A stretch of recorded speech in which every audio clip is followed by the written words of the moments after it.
Hi folks, welcome back to Occultists Anonymous, sponsored by Roll20 and viewers like you. Thank you very much for your support and all sorts of good vibes this week, actually. I appreciate it.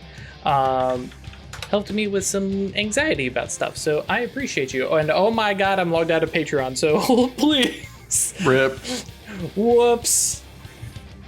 As you can see, you know who you are. Yeah, as you may surmise, things are a little bit different today. If you're watching on Twitch, on YouTube, it should be obvious because the title is different. But doing a little one shot here. We got Chris running us as a. I don't know, what's the term for this? For leading a heart game. Storytelling. That would make sense. But we're gonna do heart. GM. We're doing Heart, the City Beneath, which has got some cosmic horror, body horror, weird dungeon delve kind of stuff. If you are a big, I like dungeons, D&D kind of stuff, but you like a little bit more... Story game? Yeah, and more driving on the story as opposed to kill monsters. I say with my character built the way I built him. You might enjoy this. We are running into this with none of us having played it. So it'll be good. Through it several times. So special shout outs to our patrons: Adele, Al, Alexander, Bernie, Buck, Chandra, Chris, Clara, Conga Line Stygia, Doggo DeLune, Emil, Farting Stag, Flipping Fearful for Free Council for Sonas, Funzo Subaru Ali, George, James, Jenny, John Jacob, Jingleheimer Schmidt, Josh, Julian, Cat Feathers, Crazy Man 1772, Michael, Milo V3, Ms. Grumpy, Moku, Mozart D Minor, Noba, Not Noctal, not actually Noctal. Wait, actually not Noctal. Anyways, Other Guy, Perry, Puppeteer, Ravioli, give me the Formuloli? Okay, sure. All right, that apparently is a reference. Riafio, Ryan, Chiksara, Taryn, Thomas, Usuf Sama, Vortex, and Zoltan. I couldn't even see, but I saw two heads going, yeah, that's right. And I'm like, okay. Didn't that watch SpongeBob? No, SpongeBob We've established this. Yeah. Every SpongeBob reference goes right over his head. Other than I'm ready. Yep. Art thou feeling it now, Mr. Krabs? Just so much of it permanently in my head. Yep. And yes, as Noctal says, Conga Line Stygia is a reference. If you want to know more, come by Discord and check it out, because that was a hell of a story. It was a story. Yeah, so I'm in charge tonight. How about that? I like doing this every now and then. It's fun.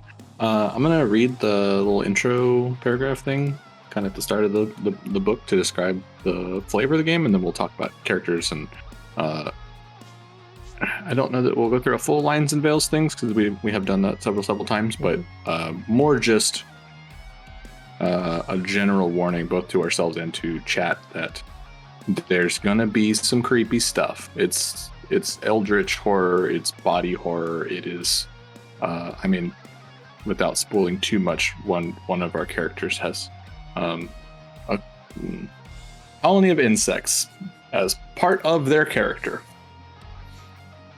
So if you are more squeamish about that sort of thing, understandable, and don't feel that you have to watch the whole episode or support us specifically tonight. I'm sure there's plenty of other things you could be doing. Come by Discord later and ask us about it. And you can find out, okay, hey, this was getting close. Hey, we'll let you know. Did we actually cross that line or anything like that? Right. So Heart, the City Beneath. Above us, the city spire stretches into the sky. Beneath us, the city, Heart, stretches into the earth.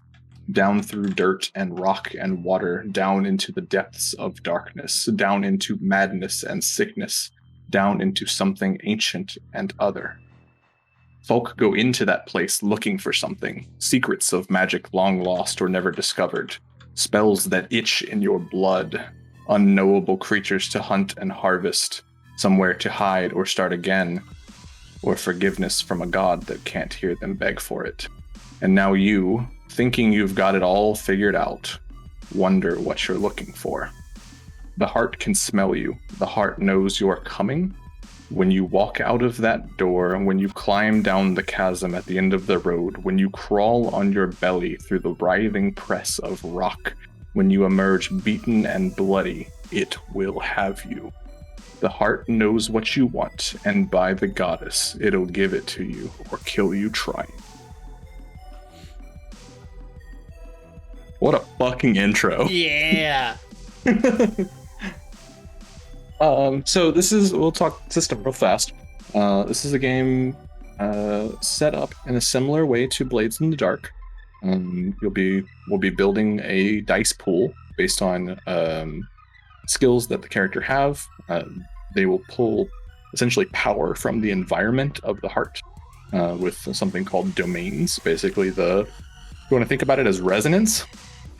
If you are sort of aligned with a type of resonance like occult or wild or Technology. heathens, technology, that sort of thing, you are more at home in that environment, either through your training and your natural abilities or just fucking vibe check. And so you'll roll your dice pool. You will, if it is a risky or dangerous situation, your 1 or 2 highest dice will get Jotun. Into space. And then you'll take a look to see what your single highest die left says, and that is your result. It has a sort of modular success, where on a 1 you have achieved a critical failure. On a 2 to a 5 you have failed. On a 6 or 7, so success at a cost. 8 or 9 is a success, and 10 is a critical success. And based on some of that stuff, you will either accomplish what you're trying to or have setbacks. And the game itself is about adventuring down into the city heart, into this unknowable, unstoppable, constantly changing environment full of horrors and delights and strange things that no mortal mind can grasp. Grok is a good one. Rock. I did not say success. I said success. So there are a couple different things that make up a character in this game as far as mechanics. The first is calling, which is why you are drawn to this life, why you have gone into the heart. Callings give you a list of what are they called in this game? Beats, which are essentially work like aspirations from Chronicles of Darkness. There are things you are trying to accomplish in the game, which after you do so will give you an advancement, which is usually a new ability, could be a new skill, a new domain access, more horrifying things to do with your powers, that sort of thing. And then your class. And I'm going to start going through to my lovely players here and let them tell us a little bit about themselves, who they're portraying tonight, and some background stuff. Craig, you want to start us off? Sure. I am playing the character Bitter Tears in Rain. Is an exiled high elf whose family used to live in the Spire. But due to political, philosophical differences, they were summarily kicked out and have been living in exile ever since. For as long as he can remember, Bitter Tears in Rain has had this recurring dream about a melting woman reaching out to him to warn him or maybe ask for help. And then it fades into wolves or dogs chasing a fox. And then it just kind of fades to this stylized sunburst, just sort of filling his view. And he's had this dream for a really long time. So his they call it the heart song. It's like the heart is calling to him. He's not quite sure if he's wants to embrace that or get it to stop, but it's definitely a driving force in his life. And for class, he is a witch. Witches have a infection, a disease that gives them magical powers. Some of them have very long lineages, so there'll be a strain of this disease that's hundreds of years old and has been passed from master to student. So he's got this infection in his blood that allows him to do things. And I think that's about everything. Did I cover everything? Yeah, I think so. Other than the description, maybe. Tall and lanky. He's got like a poncho cinched at the waist, but all of his exposed skin that you can see, like a lot of it is covered in bandages. But in places where the skin peeks through, you can see these intricate tattoos. So if there's a gap in his wrist or something, you'll see some tattoos in there, and tattoos on the palms of his hands and that kind of stuff. And a mask? And he wears a plain wooden mask. No eyes are visible through the eye holes. It's just a plain oval kind of mask with holes for eyes, and that's it. Which is a... Go ahead. Fictionally, the High Elves have maintained control of Spire for a very, very long time. And they are plotty to the extreme and Omega racist in general, and they literally go around in public with golden, almost like death masks on, so that their lessers do not see their flesh. So Craig has done a very, I think, cool thing here to kind of turn that. Anyways, let's go. What signs do you look for to recognize where the heart is the strongest? So it's a visual sort of feeling. If you imagine like a glitter filter, he'll see like auras or sparkles sort of surrounding a thing that kind of give an indication that there's the heart touched or the presence of the heart there at what he's looking at. Do you see this, or is it there? Or does that matter? Only he can see it. Okay. Yep. And whether he's imagining it or it's real, he kind of reacts to it the same way anyway, right? Okay. You recently witnessed an unearthly sight with another player character. Who was it? What happened? And how did they react? So Drew and I talked a little about this. My Noel acquaintance. We were just walking down a city street, and this black sphere just sort of whoop popped out in the middle of the street, sucked a bunch of people in, and then whoop went away. Nobody else around reacted like it had even happened. And the people that were sucked in, they were just like they were deleted from people's memories. So there was a couple that were walking by, and the lady got sucked in, and the guy didn't, and he had no memory that he even had a companion before the thing appeared. So they were erased from existence. I'm not sure how my Noel companion reacted to that. Driss was like, I wonder if we'll see them again later. And then your connection to the heart has touched you in some way. How does that manifest? The recurring dream is a lot about, it feels like it's about chasing and predation, and that's made Bitter Tears and Rain more aware of the ephemeral nature of life. So we're not here for a good time and a long time. His idea is to try and make the existence of those around him less painful, less terrible, as much as he can. Yeah, within reason. There's a certain value to challenges and things like that. He isn't trying to make everything easy for everybody, but he will help where he can. Quick question from the Peanut Gallery. What name does Bitter Tears and Rain go by among companions? Tears. So I was over here, what do I call you? I was like, well, let me ask. I just looked at the trinkets you get at character creation. Mm-hmm. One of them is friendly but stupid pocket mouse. Name him.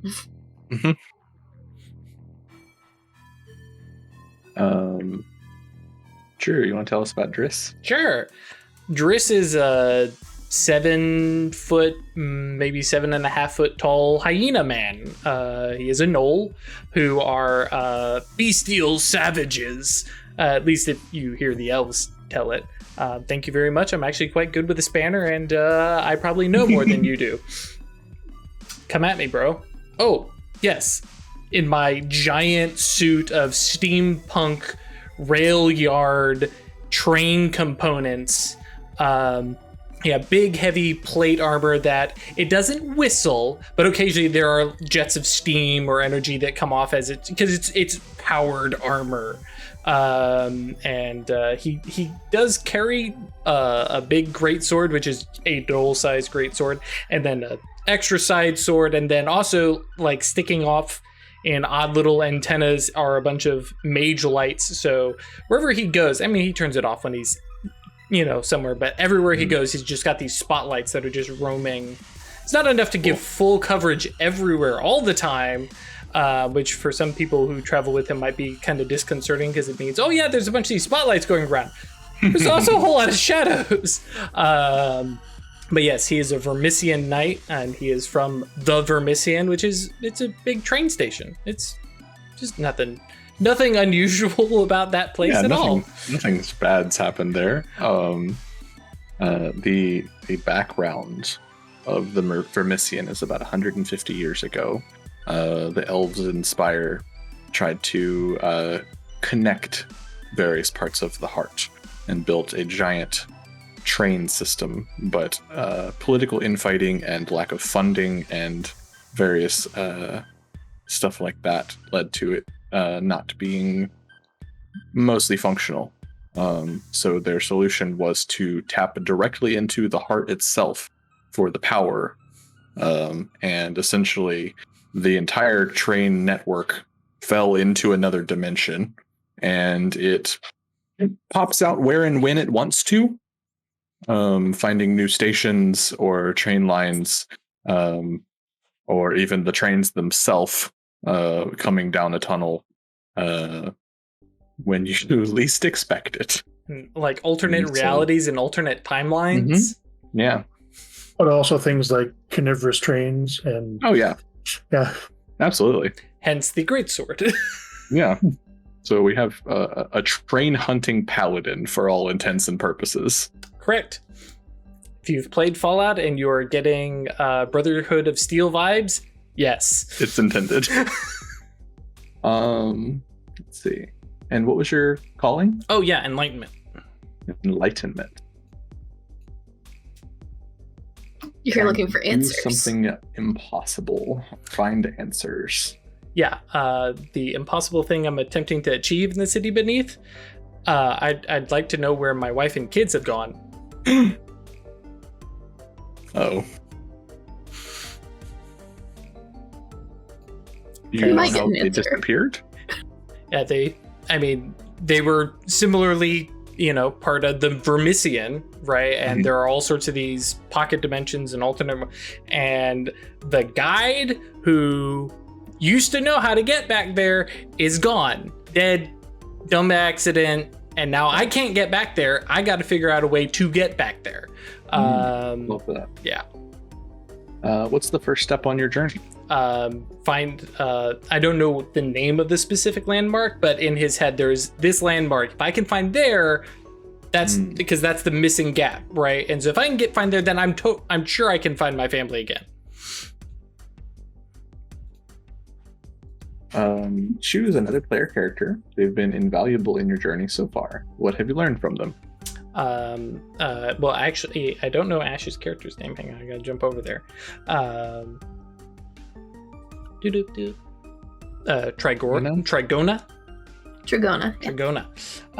has been invaluable. I really kind of brushed up on my delve knowledge with her because she is a top tier investigator. Choose another player character. You know they're hiding secrets from you. Why do you suspect they're doing this? I actually did these in reverse. I was like, no, Craig is the one keeping secrets from me. Why? Why? Not sure. Some of it I'm pretty sure is the fact that she's a fucking witch. Excuse me, he. Craig playing a male character. Sorry. He is up to no good. Well, actually, probably up to just normal heart stuff, but heart song plus witch plus there's something going on in there. But they're also a useful, companion, and they're wanting to help people. And at the end of the day, I'm a Vermicion knight, and I'm sworn to help people. So, yeah, fine, all right, we can keep hanging out.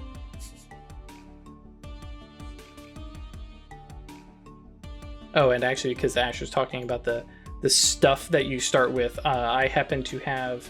Oops, where'd my character sheet go? There we go. I happen to have a Jin battery. I don't know how to recharge it, though.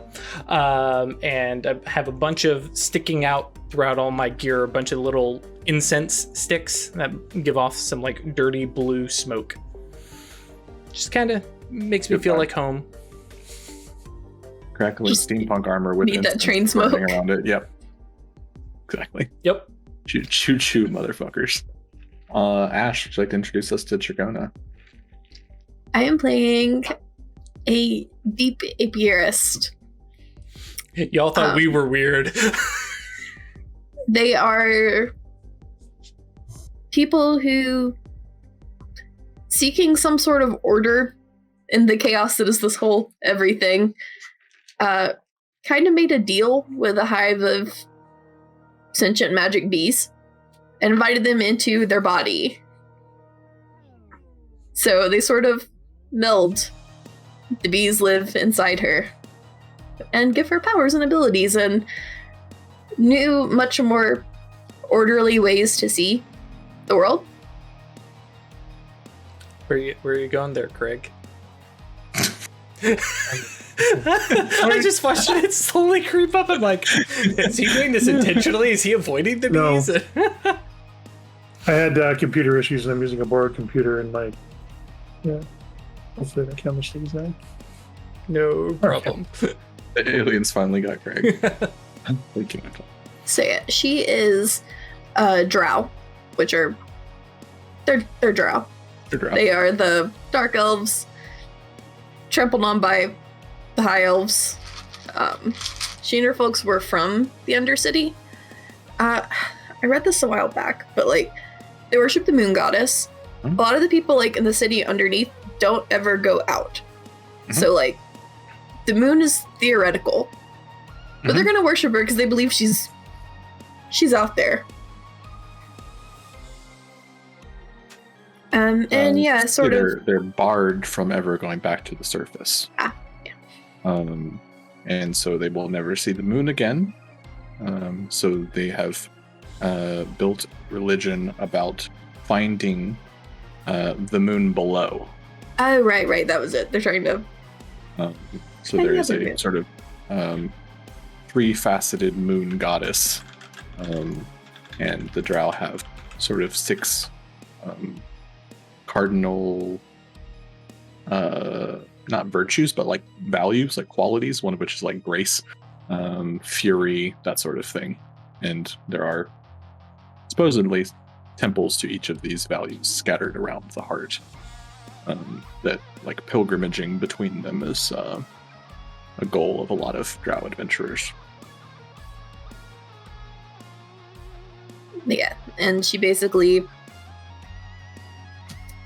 I feel like she had the heart song first before she became the apiarist, and it was sort of the chaotic dreams and the really weird calling to go down deeper that was kind of starting to make her fray, and then the high offered order, so she took it.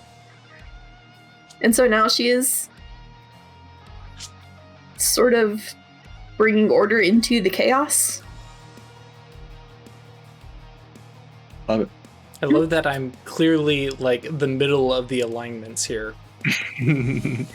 Her things carried from home, she has a warm hand-knitted scarf and gloves, and a portable triptych shrine to the moon goddess. The things she's got from her calling, I love this. I had to pick it. 20 sketches of the man you're convinced you're going to meet down there, all made by different artists. So, like, I feel like this is someone she has seen in her dreams and she's looking for him. Mm-hmm. And yeah, she's just been going around the city and describing him and getting pictures. All right, Domon. Have you seen this man? Well, no, she's paying people to draw her pictures of him. Oh, that's true. From the description she's got. All right, hold on. We need to check if Ash is okay. You did not pick a mandala made from hollow crow bones? No. It's true. Tempting. Tempting, but 20 pictures of this guy I've seen in your dreams commissioned from 20 different artists. Mm-hmm. Also, Ash already has the mandala of crow bones at home. Yeah, that's fair. So what are your, since you have the same questions as Craig, I'm curious how they're different, because obviously the heart calls to different people differently. What are your 3 symbols, people, or creatures that you see in your dreams? See, I didn't look at these before now. Yes. So, one of them is definitely this guy. Mm-hmm. I feel like he's a priest. He seems like an authority figure that is going to be able to, that she needs to find for reasons. The part isn't clear, but like, yeah.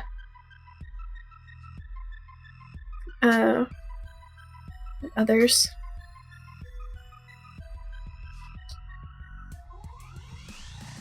I feel like she's probably looking for the moon.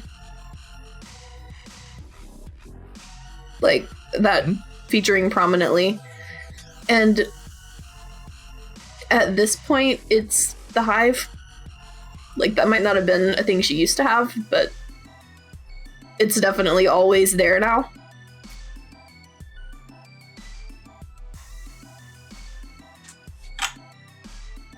The signs to look for to recognize where the heart is strongest. I feel like there's sort of I've lost the word. The way that like bees can detect things in the air that you can't see. Like pheromones and stuff? Yeah. Mm-hmm. She can find those. I like it. It was not something she could have done before, but now, yeah. Inbuilt vibe check for spooky shit. Pretty much, yeah. And I don't know about this unearthly sight part. Sure. Your connection to the heart has touched you in some way. How does that manifest? I feel like she probably doesn't sleep a whole lot. Like, when she does, she has these incredibly prophetic dreams. Right. But on the whole, she's... I don't know, I'm trying to think of like how much would be realistic to go without sleeping, but like between the hive being able to pick up and bees living inside of you. Yeah, between the hive being able to pilot the body. Yeah. I feel like she probably will like sleep maybe once a week. Cool. That certainly doesn't like mess with her sort of baseline state of moods or anything like that. Cool.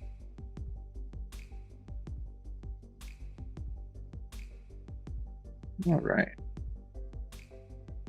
So, I would say that y'all have been together for some time. Just because that's always easier. Mm-hmm. And you have heard rumor that the landmark that Driss is looking for is not too far away from where you are right now. You have just finished, we'll say, probably a rather interesting adventure in Redcap Grove, which is a cavernous little city controlled by a clan of druids that some time back realized that their shape-shifting powers and powers over plant growth combined could turn them into quite a profitable setup of making mind-altering substances and protecting what they are growing. So essentially, it's a fucking Druid drug dealers. Druid drug dealer mobs. So you are setting off from there, off into the heart. The heart is set up in tiers. As you get closer and closer to the heart itself, things get weirder. So Redcap Grove is a tier 1 place where it's still relatively controllable. People can actually grow crops and survive decently well. The pulses that govern the almost seasons of the heart, where the heart rewrites itself, and rather than seasons of weather, they are seasons of essentially Spooky domains. shit. Where you might have a pulse of rot, or you might have a pulse of technology, where suddenly the walls are peeling back from tunnels, and you're seeing all of the Jeffries tubes that govern the systems and the lifeblood of the heart itself.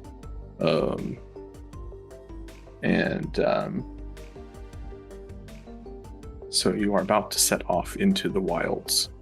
You have heard tell that a landmark known as the Horde is nearby. And so to start off this, we are going to do a delve. How are we spelling horde? What? How are we spelling horde in this particular case? A-R-D? H-O-A-R-D. Two very different things that we could be walking into, and I just needed to clarify real quick. Set some expectations. Absolutely. So as you set off out of Redcap Grove, out of this sort of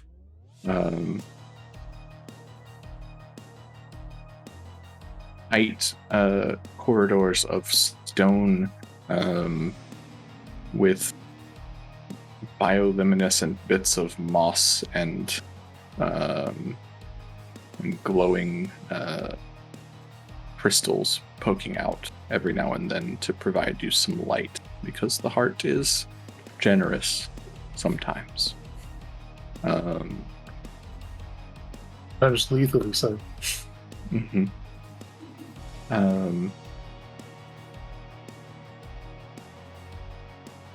You set off with well wishes from your acquaintances that you have made.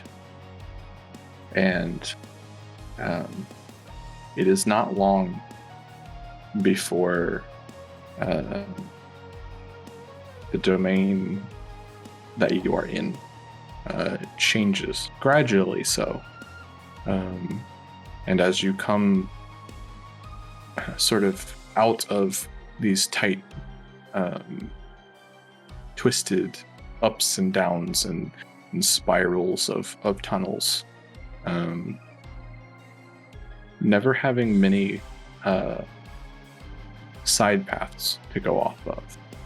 You're very much on a linear path, though it is taking its own way. You come out of a cavern, and in a small, almost clearing, you'd call it, you see that there are two tunnels before you. One tighter, darker, with, from here it looks like pieces of bone and fur sort of falling out of the walls, pressed into it. You're not quite sure. And the other rigid, rectangular, almost carved, with what looks to be lanterns similar to drisses.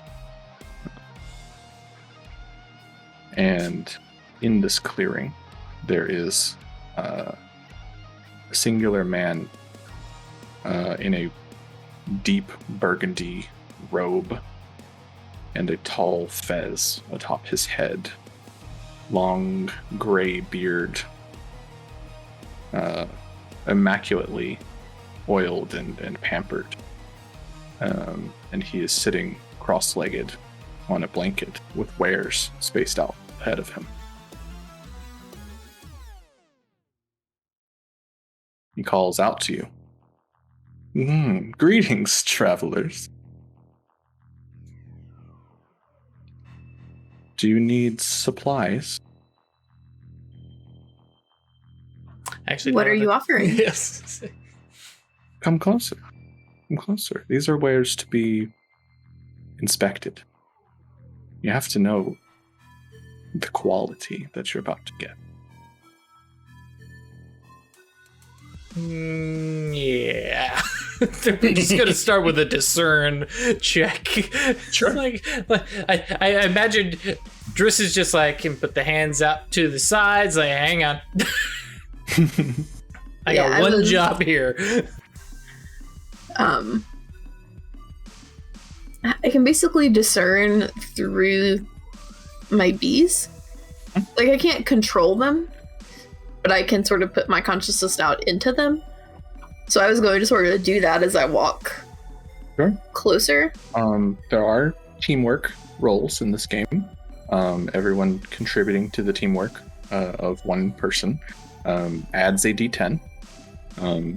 You open yourself up to the exact same results as far as stress and fallout go. So I can throw 2d10 at this. The current domain would be technology. I can throw And 3d10 Warren. at this. And the other is Warren. Okay, I don't have that. I just have discern. Gotcha. Yeah, if you want to help with the bees, I ain't gonna be mad, but Yeah, I can sort of stand behind you and close my eyes and see what I can gather and help you out.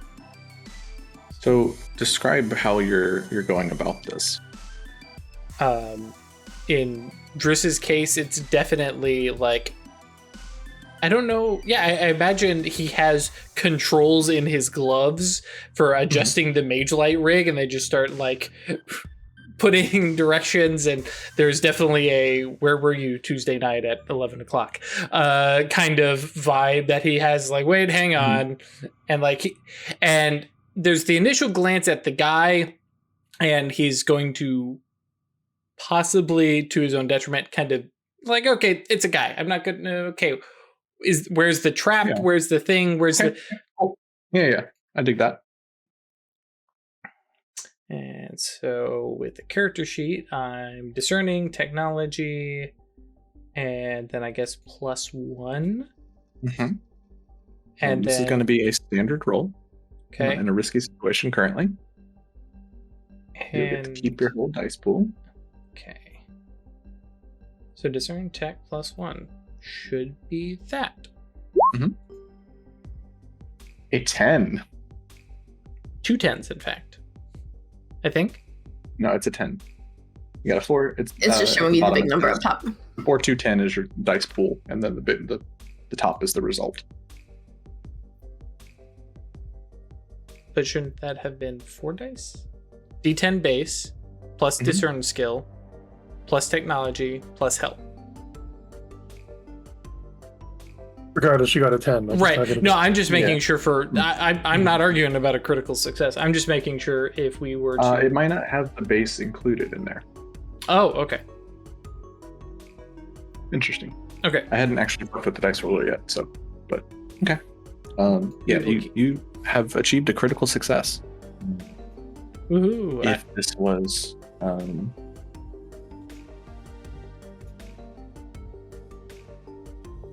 you know what? This is part of the delve itself. So in this case, you will deal double your damage to the resistance of the delve. there is a pool of essentially the journeys between landmarks have a pile of hit points, and in your various different things that you're doing during your journey, you have to accumulate that amount of damage to clear it successfully. It presents an opportunity and a mechanic to dwindle down your resources or hurt you on the way and stuff like that, and it's very just as important as actually getting to a landmark or having fights or things like that. I would say this is a very easy delve. It's only got 6 hit points. Yeah, travel opacity. That's not a bad way to look at it. So in this case, would I then roll my I think delve? it's just going to be a D4. Would I roll my delve though?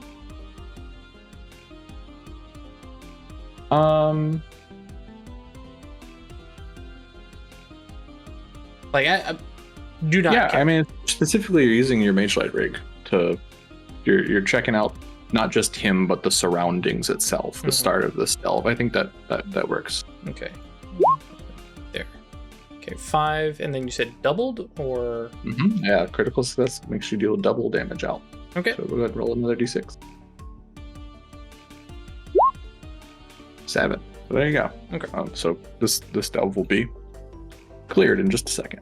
Nice. Easy peasy. Walk through the heart before we get anywhere weird. Yeah. So the things that you notice are.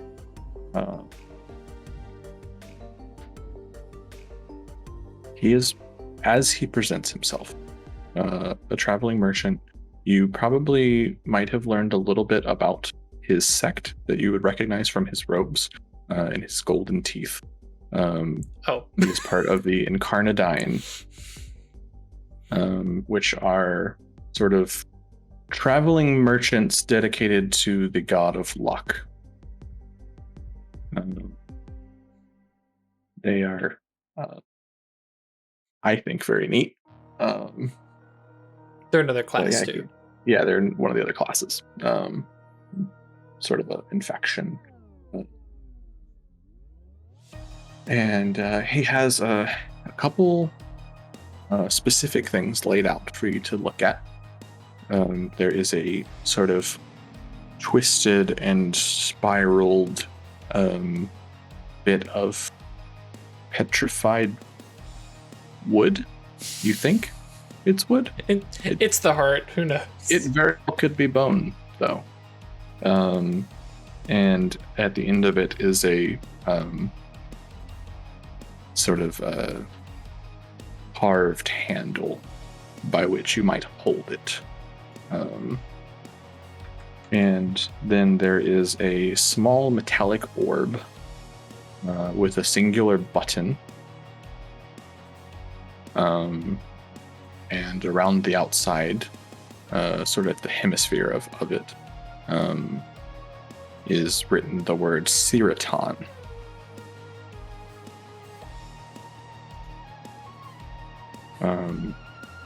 I will say, with your technology, you would have heard of this sort of device before. They are fairly rare, but it is called a portable sun.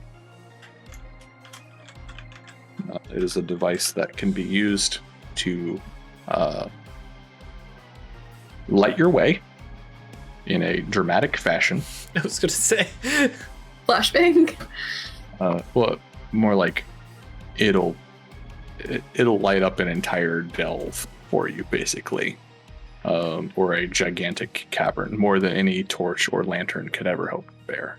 I'm pulling inspiration from the fake moons from Dragon Ball.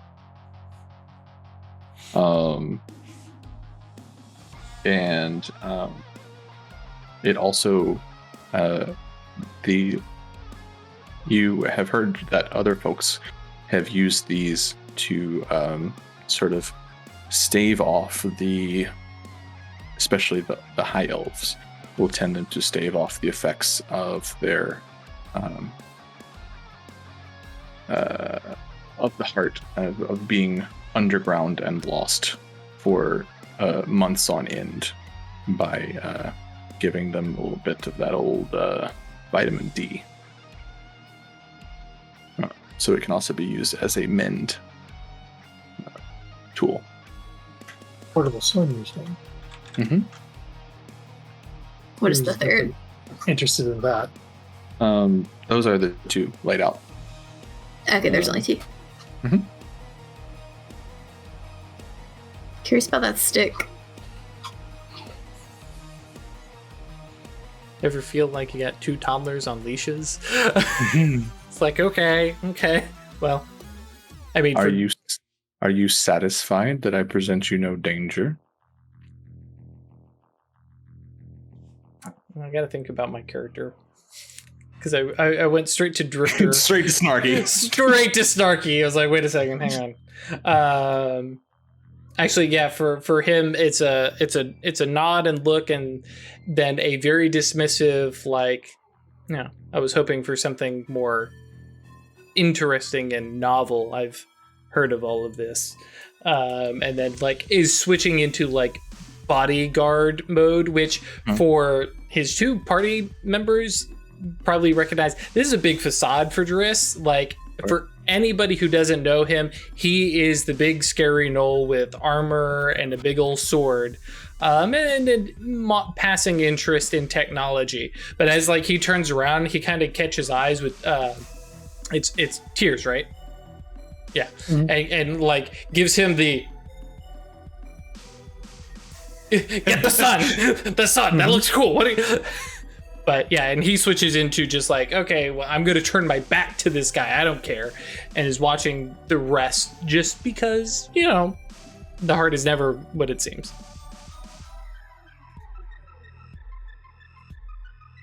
And you folks back there, hiding behind your large friend, do you want to come closer? Yeah, Tears would have definitely moved forward as soon as the portable sun was mentioned. I wanted to get a better look at.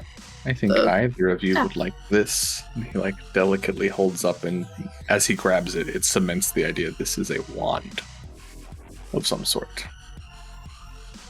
And what coin are you accepting? You know we have no use of coin down here. I meant it as a metaphor. Well, I've never met this guy before. I'm always happy to take resources of any sort. Should know my sect is happy to trade in stories and blood and even your luck.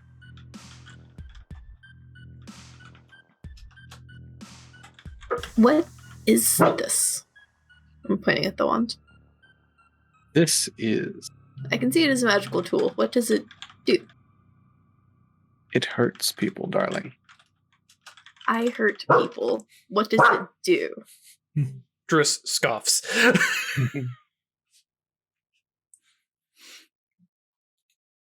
It uses the power of your mind to reach out and hurt those you wish to destroy.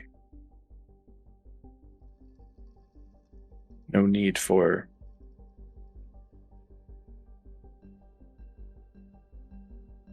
spells, tomes, learning. You just have to feel it. You have to commit.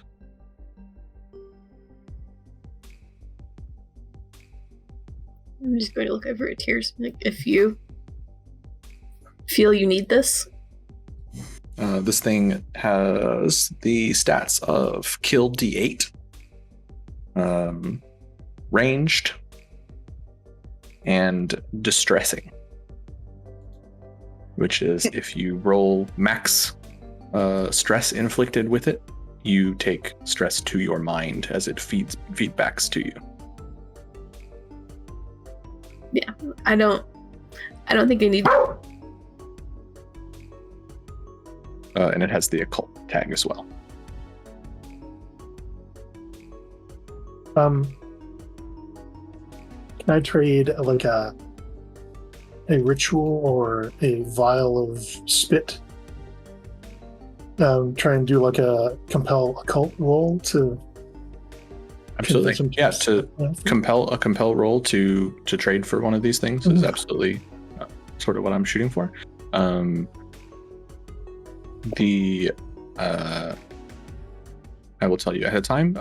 Usually I will always tell you what the potential stress is of the roll. In this case, it's going to be a D6. And you tell me where it's going. If you're trading sort of spit and ritual knowledge, I would say it's either going to be echo or blood fallout that you're risking. I have the ability to take stress. Mm-hmm.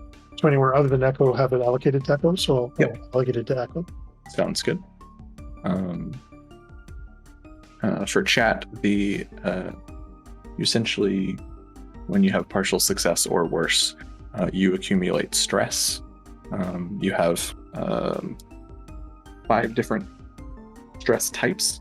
You have blood, which is exhaustion, pain, and injury. You have echo, which is the twisting of the body and the mind by the heart. You have mind, which is madness, instability, and weirdness. Fortune, which is your bad luck, your incompetence, and overconfidence. And supplies, which is loss of resources, damaged equipment, and debt. So essentially, this guy is willing to take whatever resources you might have in the vague sense. So you're trading for which item? I want the portable sun. Absolutely. So that's going to be compel plus occult, as you said. And standard roll. Yeah, for sure. A 9. All right. So on an 8 or 9, you succeed and don't take stress. In this case, you have convinced him, and you not that you don't pay, it's that you haven't given more than you wanted to, right? And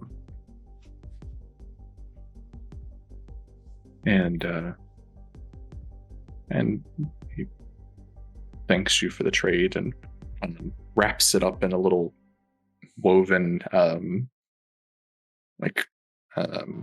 checkerboard patterned blanket, essentially, for protection, and passes it over to you. Cool. Is there anything else you might need before your journey? I don't feel like I'm on a roll. It's a wand, effectively. Yeah, it's a magic weapon.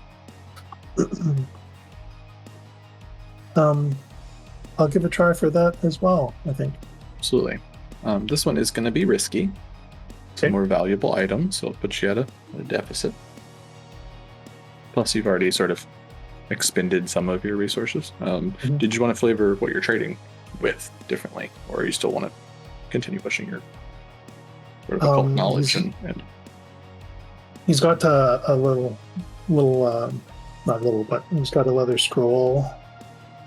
We don't know necessarily what kind of leather it is, but he kind of pulls it out of his poncho and offers that. Sure. Compel and resources. Okay, so you want to risk it against supplies? Yeah. Okay. Cool.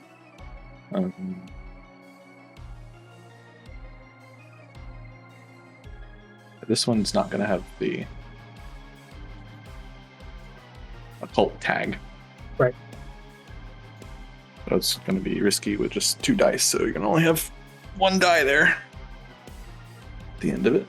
Ooh. No. Not good. Okay. Yeah, I think you go to reach for it after handing over that scroll, and well, on a 1 you get double stress. Let me roll 2d6 here. Also, while you're rolling that 2d6, I'm just now realizing critical failure is double stress, but critical success was just increase outgoing stress die size. Oh, whoops. That's okay. Oh, Oh, ouch. That's 11. Oh, I'm so sorry, Craig. well, And that'll be a Fallout test, I presume? well, yeah. there's always a Well, Fallout so test. There's always a Fallout test. So when you take stress, No. you so close. So when you accumulate stress, you test against your total stress between all your different types, and if you roll that number, if you roll equal to or below your total stress, you take a fallout. And if that number that you rolled is higher, or is greater than or equal to 7, it'll be a major fallout. Let me just Got that Just supplies fallout. immediately. This is one of my active beats. Oh, nice. Okay. Well, I guess it's not all bad. 86 in the book if you're looking. yeah, I'm there. Cool. I think we're gonna go with lost property. You have misplaced an item. The GM picks which. You could spend time searching for it, but you'll need to backtrack. Someone might have made off with it already. In this case, we're going to essentially, this man takes more than you'd imagine as he stands up to present this wand to you, and essentially just faster than any of you notice, rifles through your pockets and pickpockets. I shouldn't have turned my back. Sorry, Tears. And, a few steps down the road, you might, once it's too far to really turn back, you might realize what has gone. I don't want to be too mean, so let me take a look at your. Yeah, I think he has pocketed your flensing knife. You've replaced, you've traded in a weapon, Yeah. Yeah, you can swap that on character sheet for the petrified wand. I mean, technically it's better, right? Mm-hmm. Yeah, just hope you weren't attached to that. Exactly.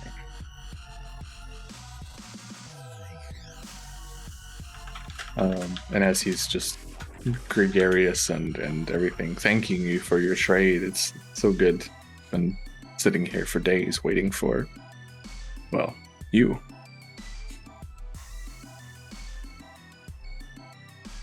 Excuse me. Not you specifically, but Oh, okay. someone. Yeah, okay. Glad to be of service. And I'm ready to keep walking. I'm done with this man. You are not as useful as we hoped. Yeah. Driss has been carving on his armor, by the way, and like writing down the map and updating it. And do y'all wish to go down the technology tunnel or the Warren tunnel? I mean, Driss has a clear preference, but like pauses and says, okay, technically this is a democracy. Cool. I don't have a preference. I feel like we're looking for your landmark, right? So that seems to be the right tunnel. The landmark could be A type more A likely domain. tunnel. Yeah. And that would be like Driss's thing is no matter what, he will be more comfortable going that direction anyways, but Out of character, I'll tell you, they both lead to the place you're going. yep. I played this game Just before. what kind of vibes y'all want it? Yeah. But Yeah, I don't have points in either of these, so right. And if Tears is cool with it, yeah. Here's just as I am ambivalent.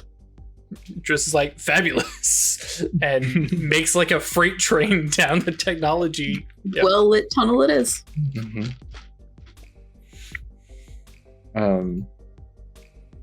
Yeah, so you leave out, and as I said, a ways down the path, shockingly straight, and orderly for the heart.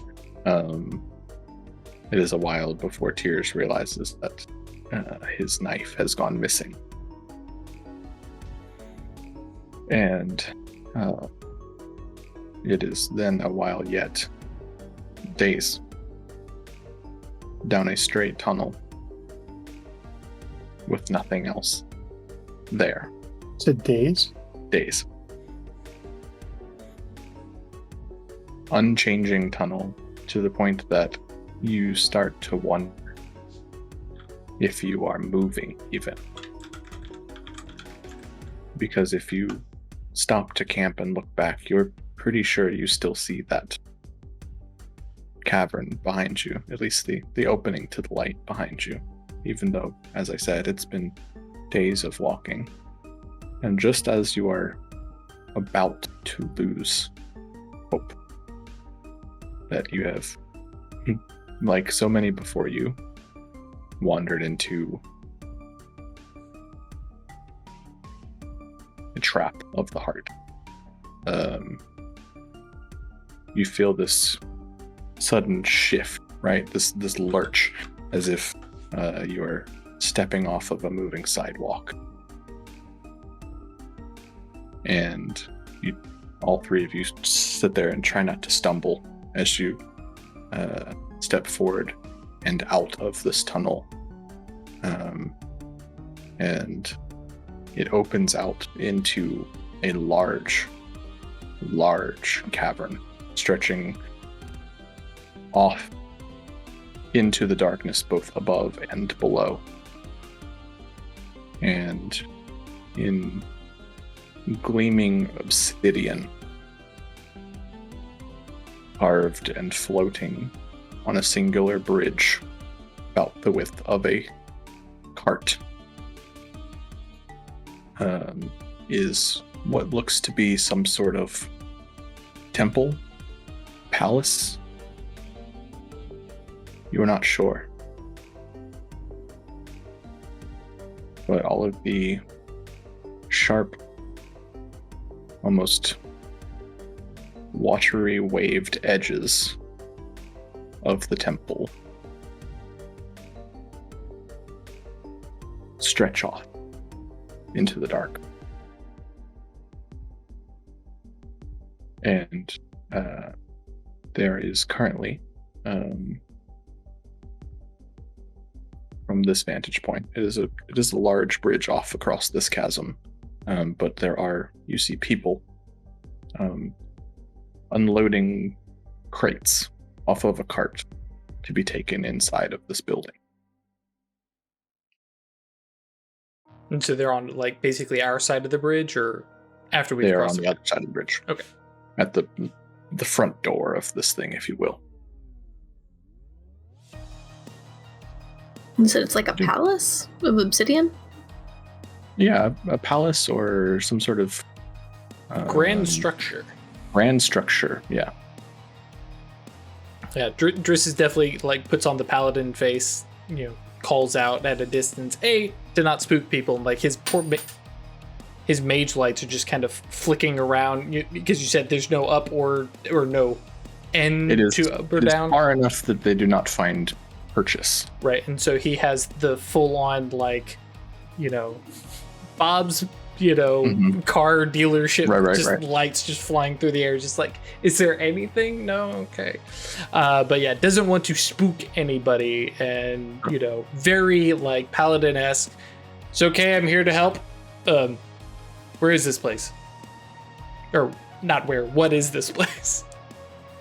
So you are shouting this across a cavern. This bridge is, Oh yeah, I'm not the other way. Not subtle. Not subtle at all. B, not getting on that bridge until I have some idea what. Yeah.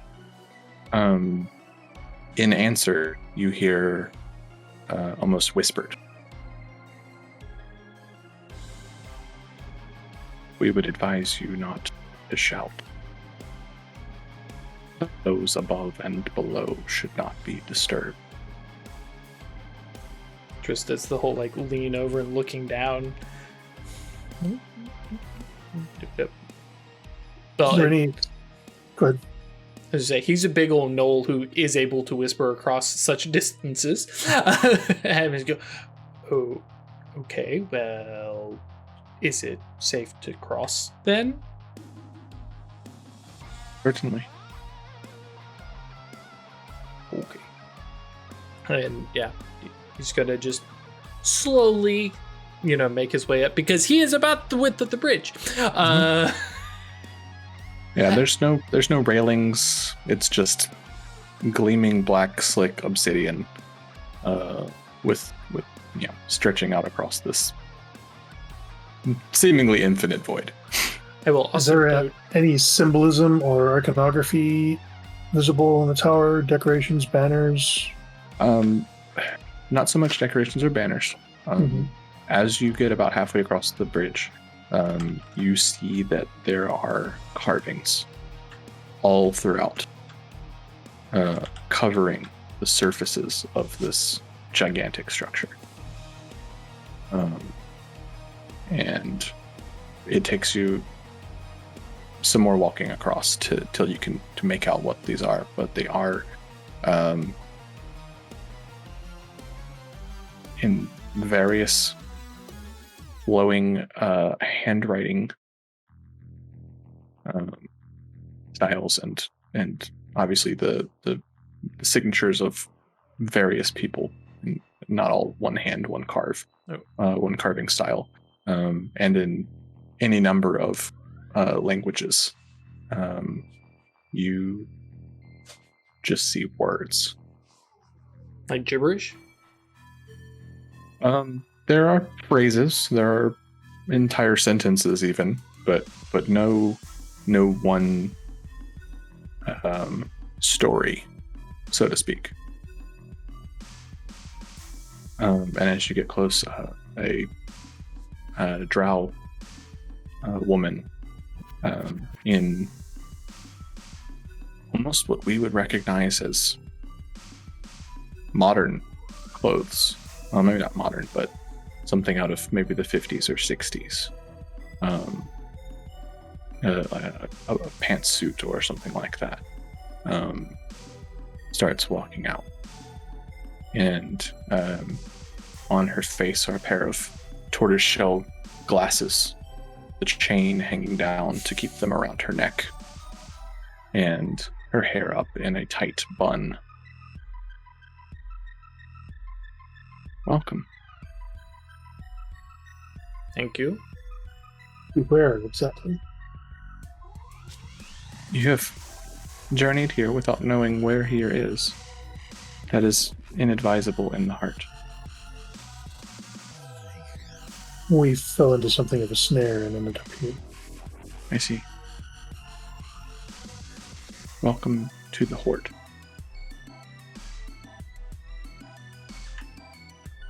This was our destination.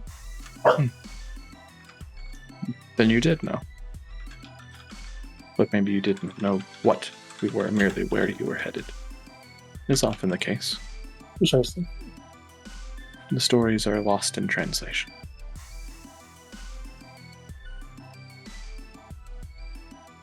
Well, allow us to escort you inside. You are the only visitors here at the moment. So you'll have your run of the shelves if you wish.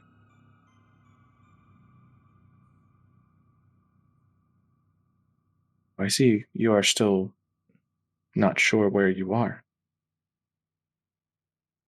This is an endless repository of knowledge. Some of it of this plane, much of it from elsewhere. And we are librarians, stewards of that knowledge.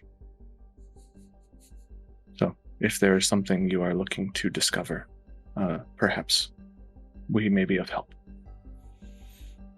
Here's nods towards the crates that are being unloaded. Not just stewards, but collectors as well. Of course.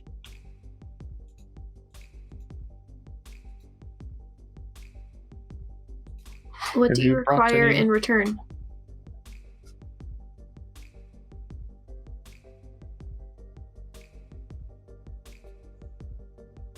What is the cost for your knowledge? At that, it's the first time that it's not an immediate response. It's been a very flowing, natural conversation, and at that, she stands there for a second.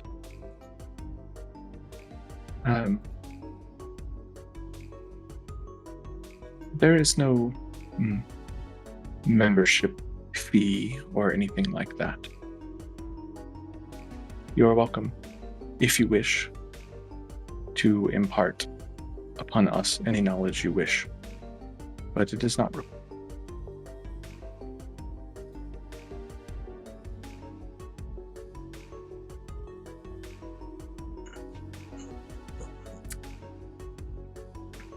Yeah, I think Driss hasn't said anything, but is definitely like building into like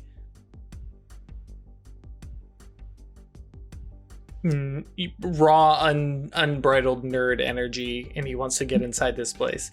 But yeah, I think his actual first question is, I am looking for information on, and I'm just throwing random name generator at this, Chris, but the Onyx Fields. If you have that knowledge, I may have some of my own to share, and like motions to all the carvings and stuff on his armor. This is well crafted. Cartography is a skill. Some would say useless down here, but They are fools. just because things change does not mean there's not an underlying story as to why they do so. Do you delve the heart much? Where else would we go to collect? Some just travel to landmarks. No. We, as an order, have journeyed far and wide. Is your order just the Horde, or do you have another name? We are the librarians of the Horde, yes. Come. Let us not speak on the bridge anymore.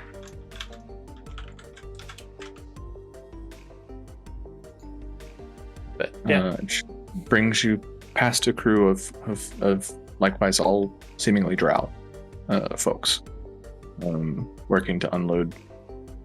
At a closer distance, that cart is basically designed to fill every inch of width of that bridge, and it is quite long and able to hold large, big like wooden shipping crates of full of books and scrolls and knowledge and technology. And as you journey inside and actually get to see the displays of the shelves, and as you see that this building is mostly a shell. There are a few interior walls, only shelves that seem to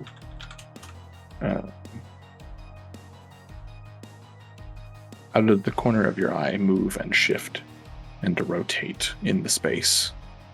But as she navigates you through to anywhere you might wish to start looking, doesn't seem to be strange or dangerous in any way more than you're used to. As we're walking in, just Tears will say quietly, so that just a companions can. In the city beneath, few things are free, and those that are dangerous. Be mindful. yeah. On Driss's back, on the back of his armor, there's a Venn diagram of expensive, quick, and good. Yeah, the game actually presents those sorts of things as a rule. Yep. Like if it's not guarded, it's probably out of reach. If it's within reach, it's probably guarded. If it's in reach and unguarded, it's probably not about with anything. Yep.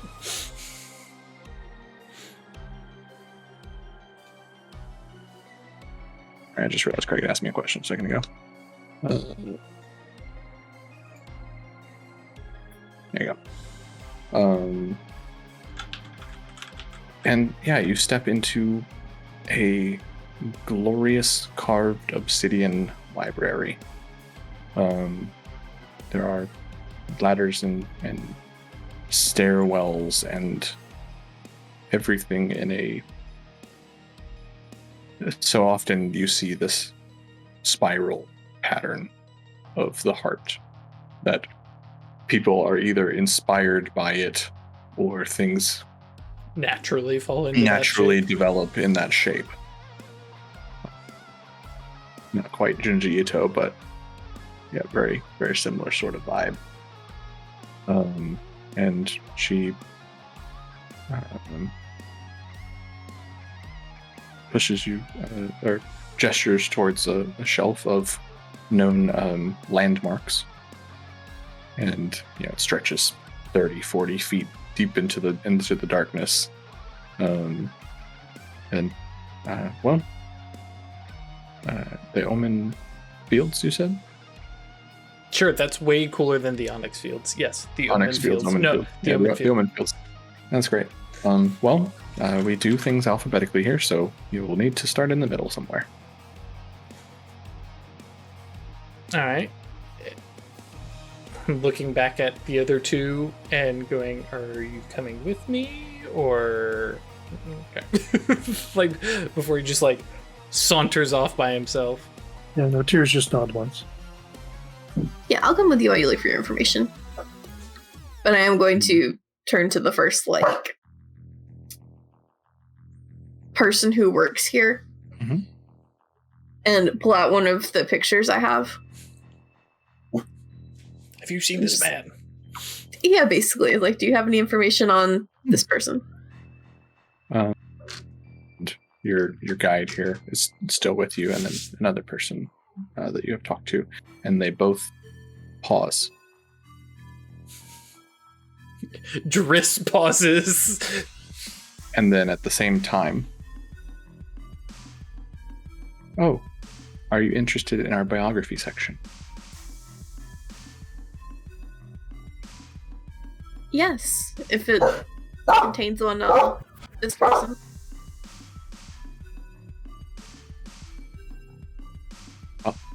We will have to... Do you know his name? And again, they're speaking in two voices, their own voices, but perfectly. But together. Um, I do not. I know his face.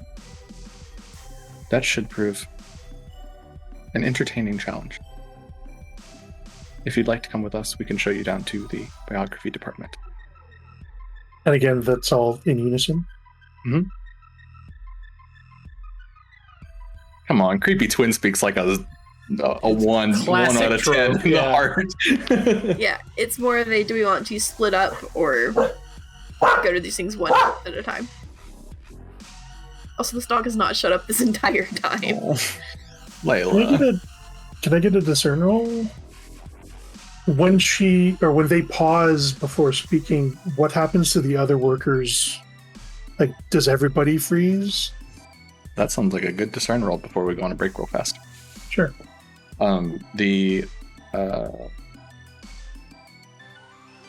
Shit, I lost my... Domain? The domain here is going to be cursed. Cool.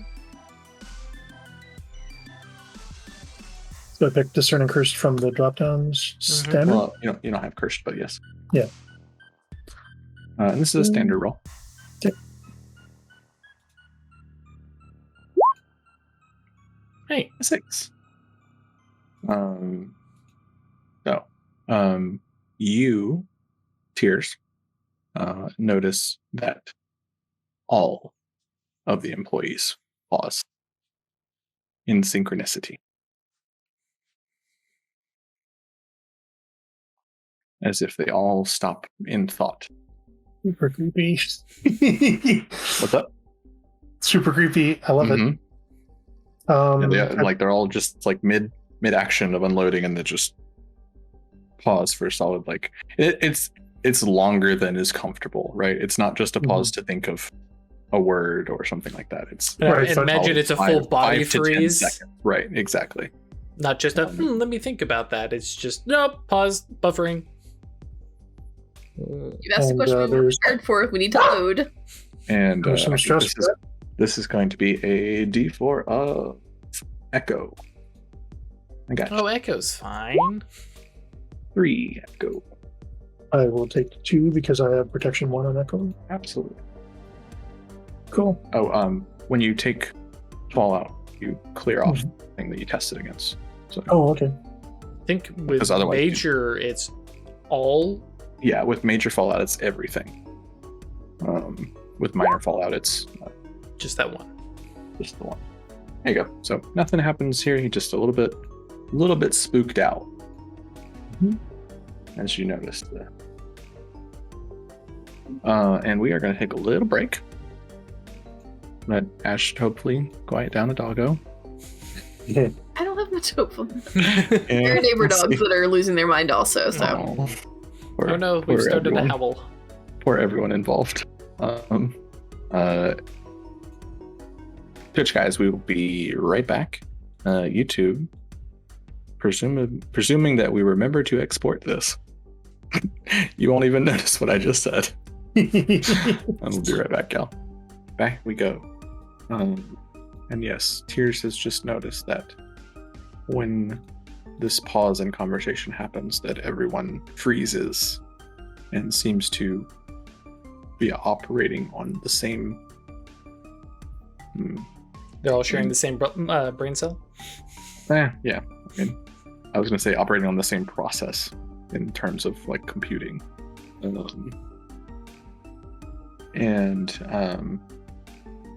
It is at that moment that you all, as you start to look more into the surroundings of the library, and I believe Driss has sort of started walking towards the shelves themselves. I'd like everyone to give me an Endure plus Occult roll. So I'm only going to pick the occult drop down because I don't have any stats to endure. +1 for the base die. It's a standard roll.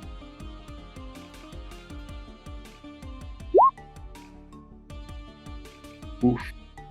Ooh.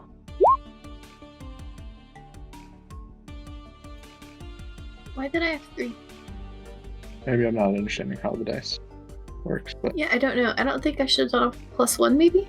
it's fine. You got a 7 on your second one, so I'm not worried about it. And you said it was standard roll. Never mind. Sorry. 10. Very nice. So Craig.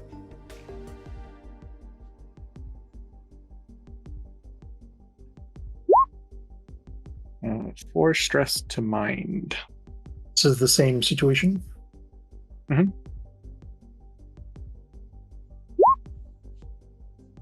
Cool. Oh, that didn't look right. So it was 7 versus 6. You're good. Yeah, you feel this itch, this real burning desire to find out more about your surroundings and the library itself. For a moment, you're certain this place has the answers that you're looking for, even if you don't know what the question is. Right. And as you come through that and finish studying everyone, the glitter that you notice around things seems to be almost rubbed on everyone here as they sparkle under this moment of glimpse of insight. And you see that there are lesions and sores and sort of malnutrition and things going on with these people that either weren't there a moment ago or were hidden under some sort of glamour. The carvings on the outside were just words. Pardon? The carvings on the outside were just words. They weren't like faces or people or anything. No images. Okay. Some of them might have been names, certainly. Can I? I think this might be like a mend occult roll. I'm trying to decide if these are people that got ensnared here, or if they're constructs or something. They are people. Okay. I will give that to you for free. That's not really worth a roll in the system because everything is so dangerous in the system. Like, you don't need to roll for things like that. Like really, like this game really pushes the only roll when it matters. Because if you fail, it's real bad. Yeah. Yeah. These are absolutely. I will give you that these are people. And I would say that Tears has enough info to make an assumption as to what's going on, that they're controlled in some sort of way. So is somebody with us as we're walking into the stacks, Chris and I? Yeah, you have a guide. Yeah, there's one that was nearby that Trigona asked Do I about. take that stress, the D4? Success at a cost. Let me see. I had my notes written here.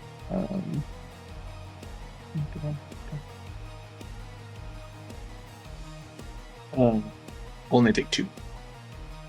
To mind?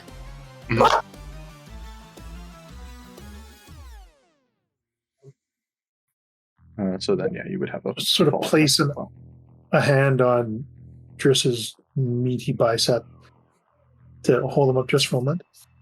I roll your fallout test there, Ash. How do I do this? There's a button that says fallout test. I click that and it'll go. Rolls a d12 and compares it to your total stress. Oh no. Of course. Great. Okay, so minor little thing. You have got the thirst for knowledge fallout.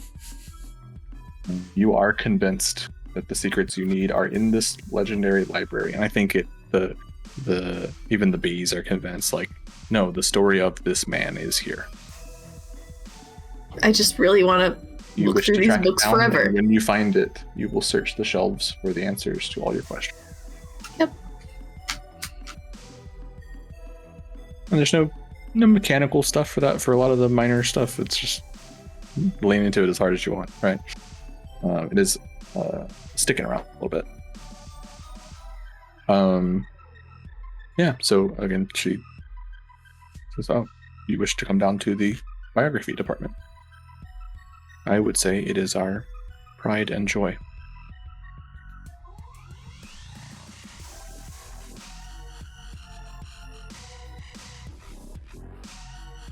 I am only hesitant about splitting up. Will you be okay here by yourself, or just I mean, the two of you? I'll be fine. Chris and I will be together, and you're never alone anyway. What do you... Hang on. We don't split the party. Like, Driss has definitely looked at this place as like, this place is not a danger. Especially Tears hasn't said anything, right? So, like, this place isn't a danger, but where are you going by yourself? Like, this is still the heart, like, where are you going? Just The as biography a, department. just as a somewhat seasoned delver at this point, I would be nervous about splitting up, but I feel okay here. It's a library. Make mistakes. It's so much better this way. And say I'm going to turn and follow, I guess, the lady that walked us in to the biographies. All right, Ash, thanks for playing. We'll see you next week. She's got to put you in a book. Yeah. Really? Would I do that? Seems like Would I do that to you? I'm just worried that I will feel compelled to stay here looking until I find it. Well, Driss basically says, okay, well, we'll find you here in a minute after I find the Omen Fields. Of course. Yeah, so you are led around a series of curves. Okay. Oh, timeout. Do I see the sparkles on her as she goes away? Just... Do I notice that she's been affected? I mean, would say- I'm not even as affected as you are. Yeah. Well, Tears didn't end up with a fallout for it. Just- I thought you already had the one I got, basically. Oh, no, that was just the effect of the That was just stuff. That was like you all have this brief moment of it, but it actually like settles in on you. Okay. I mean, yeah, why not? I don't think it's the same, right? It's a different shade of glitter, different color, but Yeah. yes, you notice some, and outside of that, you notice a pretty quick shift in her like acceptance, right? Just from being a teammate of hers and stuff like that. Like, she doesn't normally just accede to something that quickly. But Trigona, as you are whisked away around several curves and sets of shelves and in a perfect congenial tour, just sort of offhand. As I said, we'll be going down to the biography department, and he turns around and there's just a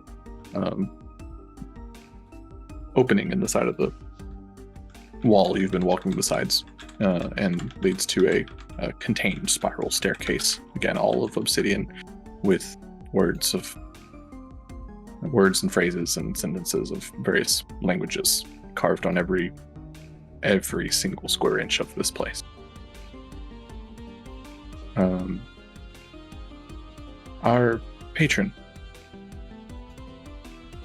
is fond of the stories, specifically of those that journey into the heart. So we do our best to collect them. As I said, there is no membership fee. All of our knowledge is here to be enjoyed. But if you have an interesting part of your story you wish to share with us, you are more than welcome to do so while we are down there. That seems a fair trade. And she... Can I try to read the words, like any of them? Are they just gibberish?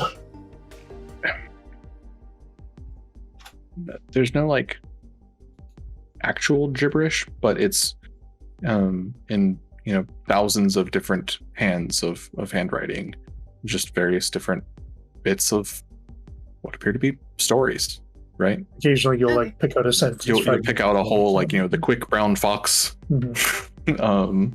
Or you find in 1766 pre-Spire, and it's just suddenly it's just in a different language, in a different direction.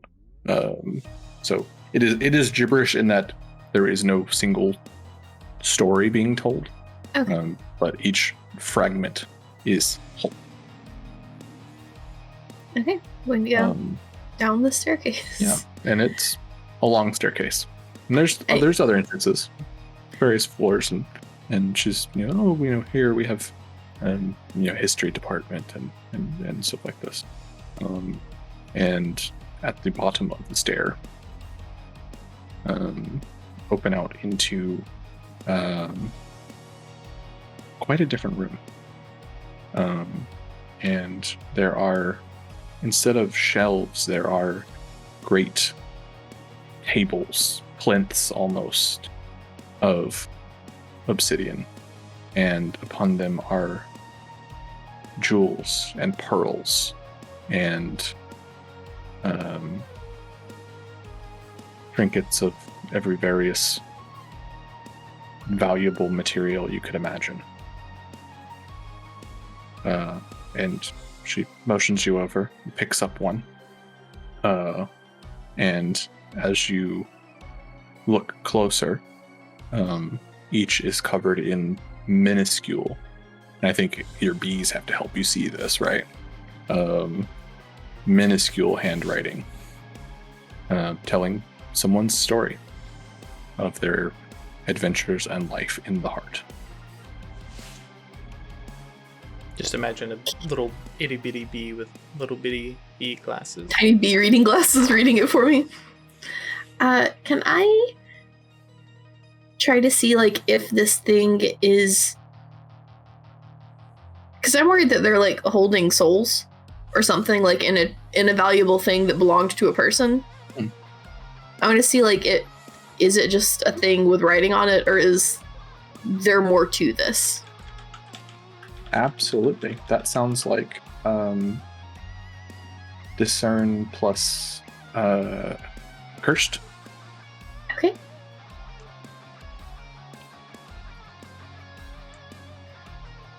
And this is going to be a standard roll. Should I select cursed from the drop down and it just won't roll a die? That's Or what no? I did before. Give it a shot, It seemed yeah. to roll right. Did we figure out if we're including the +1 or not? I'm not going to do it and see what it does, because it should be rolling 2 die when I do this, right? Oh, yeah, I picked both from the drop down and I got the right number of dice, so that must Okay. be Cool. There Okay. you go. And a critical success at that. Absolutely. You are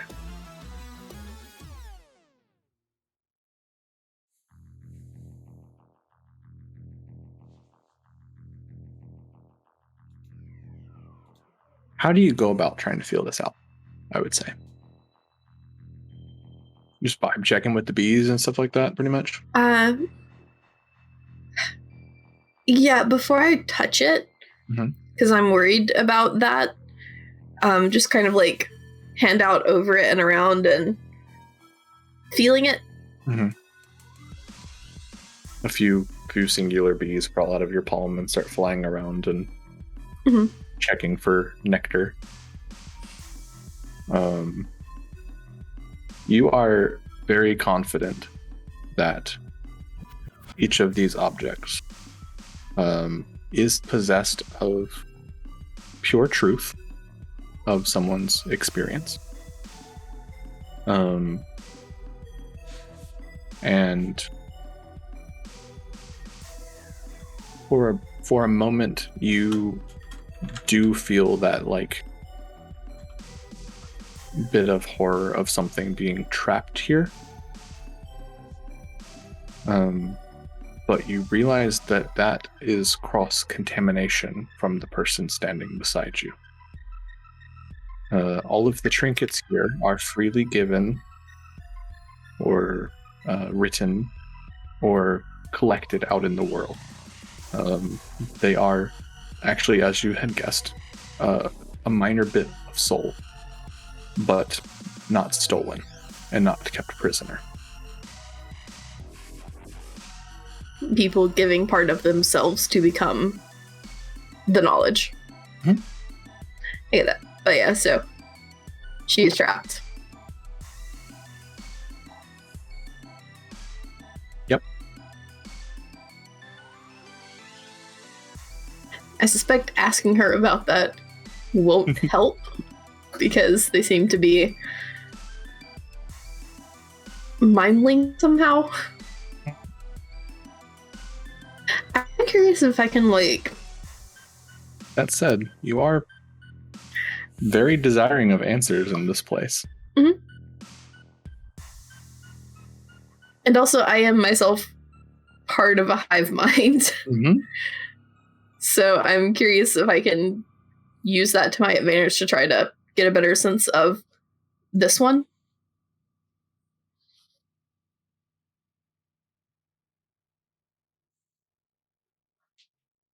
What do you do to do that?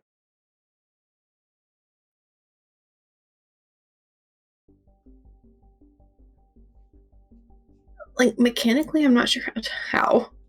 What do you do in fiction? I know they say that, like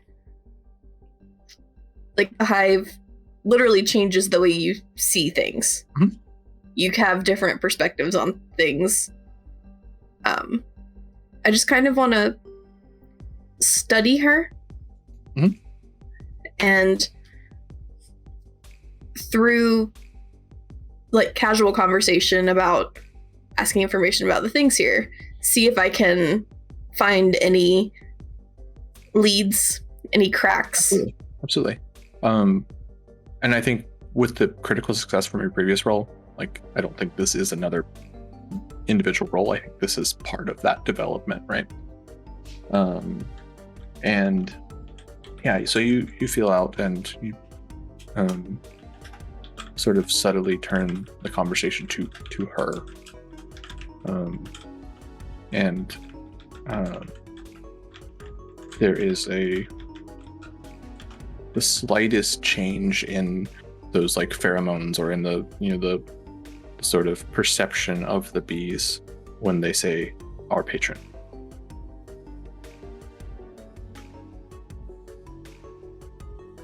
Who is your patron? And upstairs, Collector? Yeah. and upstairs, as Driss and Tears are looking through some of the shelves. Tears is going to try and slip in a quiet word with Driss. We are in Sure. the library. Yeah. Right, but All words are quiet. Like to be quiet. without our escort being able to... Oh, you have someone next to you. Okay. And more specifically, they were speaking to you about something, right? Trying to discern better how to help you find knowledge or whatever. Mhm. And there is this big pause mid-sentence. I'm going to try and split it in half. And then Too late. from Okay. everyone's mouth, our patron wishes to remain anonymous.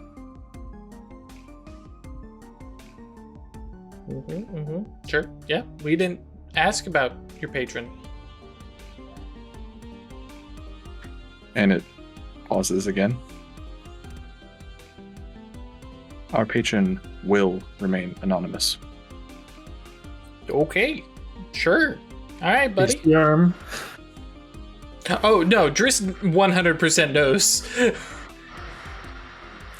Unfortunately, Driss sees somebody who is not doing okay and is going to keep poking the bear until the patron comes out. But no, we just want to know about I just want to know about the Omen Fields. Ah, yes, Right? Yeah. absolutely. I believe we are probably close to it. Lead on. Makes a motion forward and like drops back a step. What the hell? What? Yeah, but I don't want the patron to know. We're in here. I'm pretty sure they hear everything we hear. Certainly hear everything that the librarians hear. I'm gonna try some magic here. Are you I saying just want that, the librarian. or are you doing that? I am doing that, but I'm going to just help our librarian here take a brief nap. Okay. I'm thinking a mend occult. Curious as to what knocking Pose one of a- them out will do. The restful sleep. They do look a little overworked. They seem tired.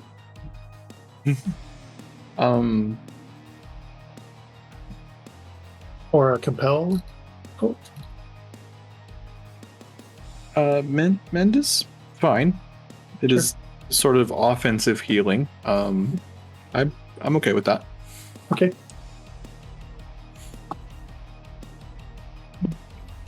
This is going to be risky. Sure. I buy that. For $1. What have I got? Visitor's bag just for healing. That's all I got. Do you have any equipment you can use? Yeah, the visitor's bag is just for healing, though. I mean, They are sick. you are. True. Okay. If you sure, can get this fair enough. person to sleep, you are helping them. Yes. So, how would I throw my visitor's bag at it? I guess I need a success before I can roll that. Yep. Okay. Just knock this guy out with the doctor's bag. Open so. Smelling salts or something, yeah. The opposite of I smelling salts. was gonna say, wait a sec. Well, I'm in the Chloroform. sense that you could like wake them up out of the hive mind. Oh, to let them that, sleep, yeah. something like that, right? There we go. Ooh. 5. Yeah. Okay. So describe how you do go about attempting this person's sleep. So kind of lack of subtlety, because it's trying to be subtle, but it's totally not. Right. Reach into the bag, and there's like a little bit of powder, and draws a bit of a sigil in the air, and with the powder right at the librarian, who's like sees it coming the whole time. Right. Not a surprise at all, but easily avoided, I guess. And immediately after that, because the Tears isn't sure that Driz knows.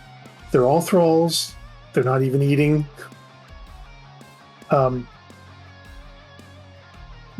Mystical creatures that have hordes. Ring any bells for you? Right about this time, as you like breathe powder and then turn to Driz to tell this really quickly, this person just takes the biggest nasal inhale of breath and breathes in all of this powder.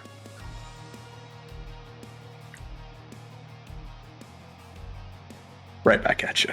Okay. There's this minor ability that Vermicion Knights have called Rebreather. Really wish I had it. I do cocaine. Thank you, Barry.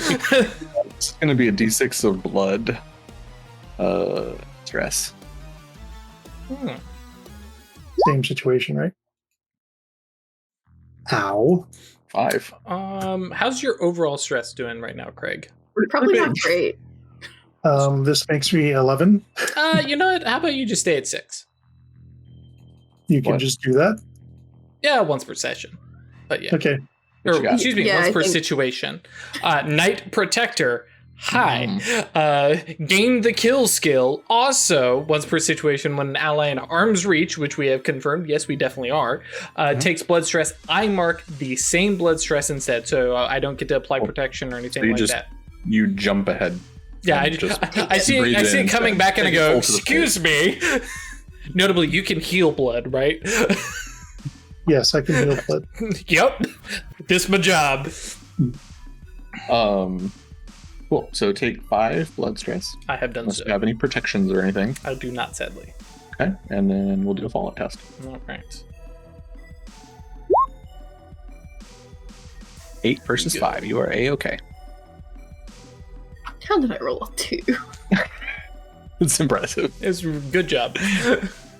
I mean, Craig almost didn't take a fallout on an 11, so Yeah. I would have been very impressed by that.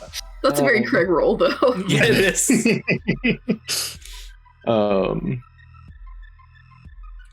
But yeah, because to flavor this little move here, hearing this from Tears, watching it's like, oh, okay, I'm cool with that, and then it starts coming back. I'm like stepping back in front of it, and like just it's all up in the face, Yeah. and like I imagine it's like some blood in the eyes, and just like reach out and grab it by the shoulder, and go. I want to talk to your patron, and it is the full-on Karen voice from a 7.5 foot tall gnoll in armor. Giant armored hyena. And then this happens in quick succession after we out of character know that Trigona has just asked this question.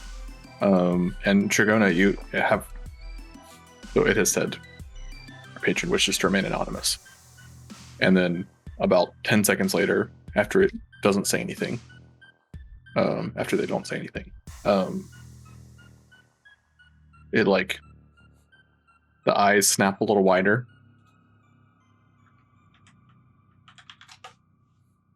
The patron shall see you.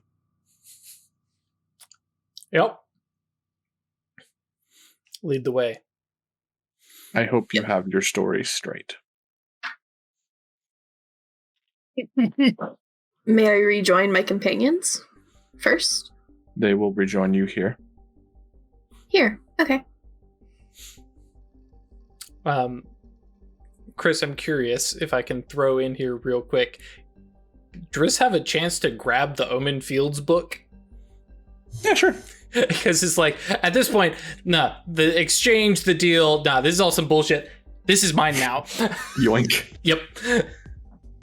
And this person essentially gestures for you to turn around and walk that way.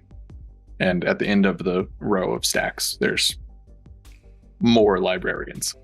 Kind of pointing. And they are all pointing towards the same direction that Trigona had gone. Sure. And taking you down that same spiral staircase and out, and you have your first glimpse of the biography department with all its riches and stories. There is a just raw... trying to think of what the right word is here. Exuding from all of the librarians, but not from them. Like, obviously so. There is a presence. Like antenna repeaters. Yes. And they all say, step to the center of the biography department. And there is... I'm going to describe it as a ball pit of these bubbles. And it is a Scrooge McDuck board. And standing by as you're led to, and if anyone does anything, let me know, interrupt me, but you are marched. Other than the fluff of shink. Yeah, and no one's bodily controlling you, no one's right. grabbing you or forcing you to do anything. It is all, this is what will happen now. Right. Yeah, I'm going to fill them in on what I have determined, because at this point I don't think subtlety matters. Just that they're all trapped here. You ready to face The patron? And as you say that, there is a clinking, jumbling shift as this sort of pool of riches and stories moves around. And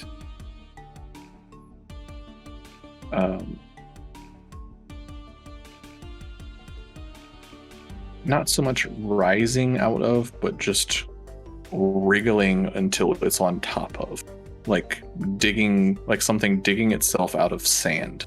like a flounder. Like a flounder, yes. Very good. Is this creature that your eyes almost glance over. You try to stare at it. The harder you try to stare at it, the more you want to look away. It is the size of a cart, or a little larger, perhaps a small shack. So more than human sized. More than human sized. Okay. With a shifting opalescent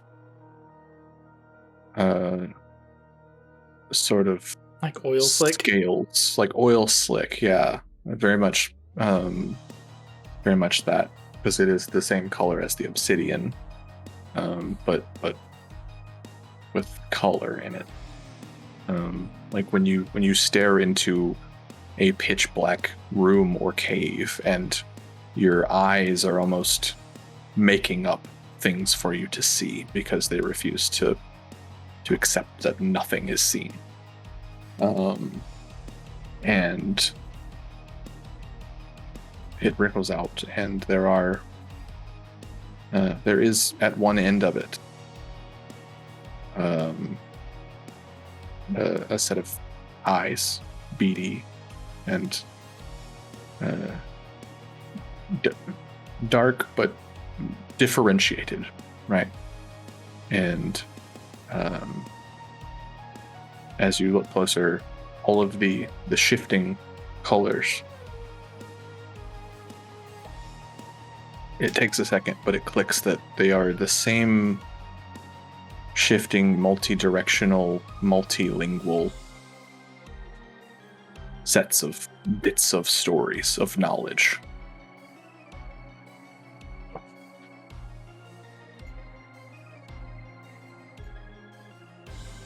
And out of the mouth of all the librarians that surround you,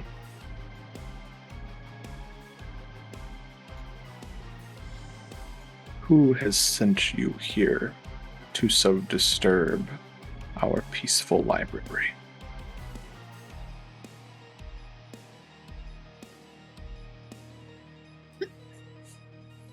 I came of my own volition. Yeah. I come at the bidding of the heart. It calls. And I hardly think slow death by starvation is peaceful.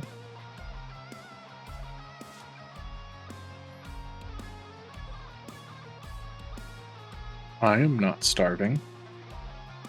No, but your thralls certainly are.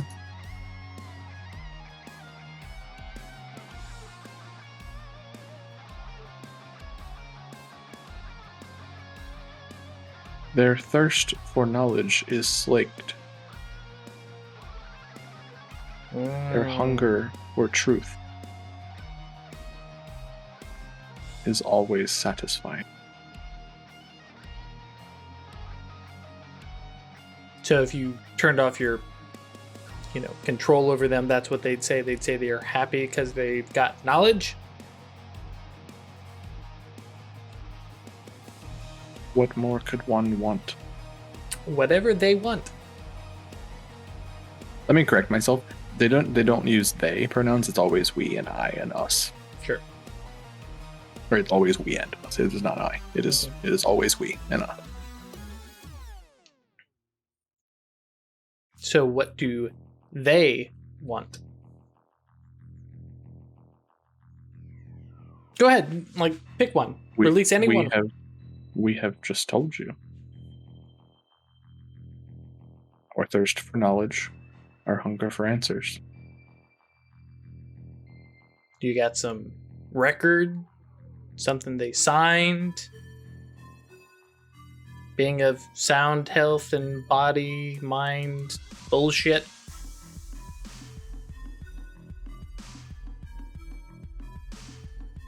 We journeyed here. We found answers. And we found more.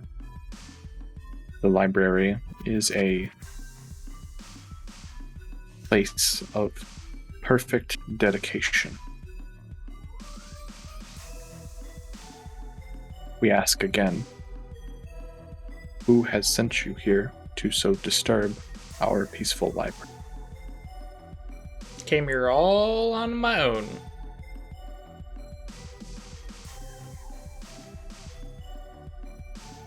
I already told you. You, and they all turn to you, Dragona. You, we believe. You have a thirst for knowledge that is understandable. And they all turn back to Driss. You are an adventurer.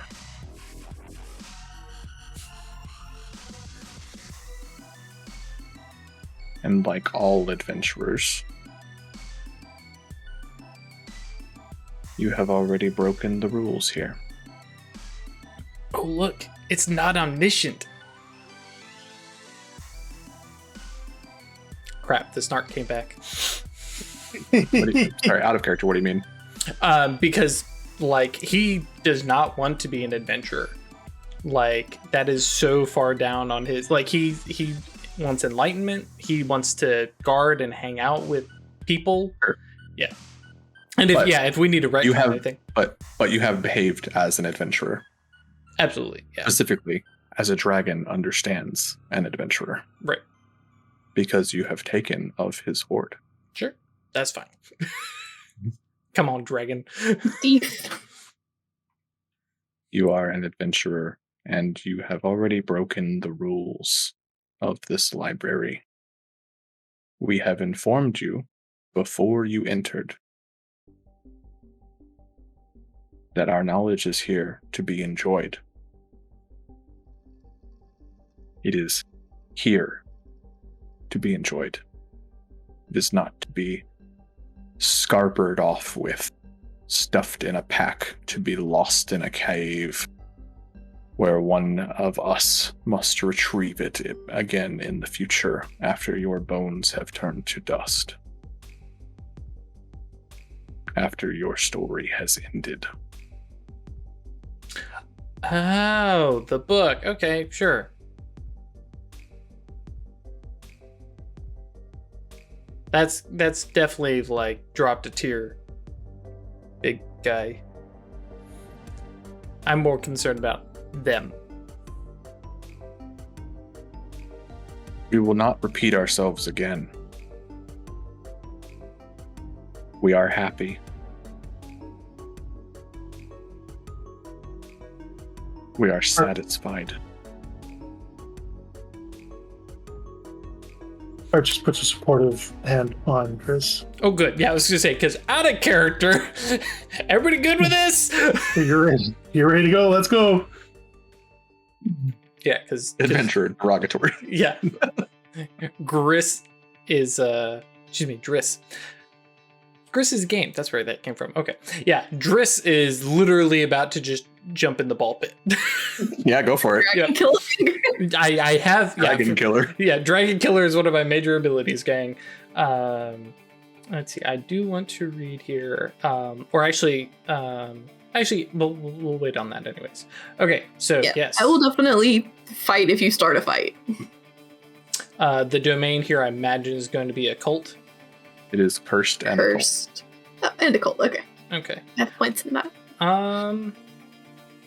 Shoot. Well, never mind. I can't even do that anyways. Okay, yeah. So I'm jumping in. First, I imagine this is probably risky. Oh yeah. Yeah. Can I say, I've been like everywhere I go, I've got the sensor that I'm swinging, right? Mhm. That has effects. Mhm. Can I sort of subtly start ramping it up as we're having this chat? Very subtly. Well, it's because I don't want to make it look like I'm starting a fight, but Mr. Smoker. yeah. Mhm. It's got the smoke and debilitating tags. So you'll start choking on it. There's opponents for everybody. Not sure. Uh-oh. I'm gonna take some stress. We haven't established. I don't think there is initiative in this, but we're No, gonna- because it's similar to masks, though I guess, Craig, you weren't here. The monsters don't have attacks. Mhm. We make actions, and then we have to deal with the consequences. They, yeah. So in this particular case, I'm- because I failed, I'm gonna get punched back or something. Specifically, Chris Okay. is the one that leaps into action, so he's Sure. the one doing something first, and then the fiction will follow from there on what happens. But yeah, I when I run these sorts of games, I tend to just kind of go around in order. But sometimes, a better story is someone does Couple one or two things in actions in a a row. row or whatever. Yeah, I was spotlighting. going to fit mine in right before he leaps, or right before he lands anyway. Yeah, the Possible. debilitating one is when you inflict stress with this, the next attack made against them has mastery. Oh. So can I have like It's not going to be a one-hit fight, so. Yeah. yeah. No, that's definitely bring that in the next action here. Because and remember, like doing stuff. Driss does not give any kind of like here we go or even Leroy Jenkins. It's just like okay. In one motion, you're just like sword, and here we are. Yep. Into the ball pit. And this larva, this maggot, this dragon of some sort, I think moves faster than you expect it to as it burrows back underneath, and you. Instead of Scrooge McDucking, you land hard onto the golds and the jewels, and you're.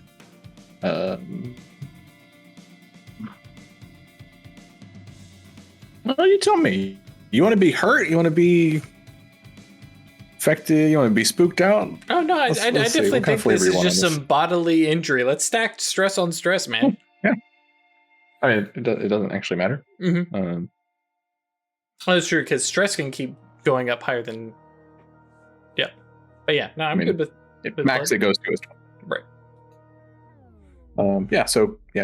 You land, and I think maybe crumple your wrist a little bit as you land awkward and with your sword swing and everything like that. Yeah, it's definitely more the swing, because technically steel bones means I can jump from 3 stories and not take damage. I mean, yeah.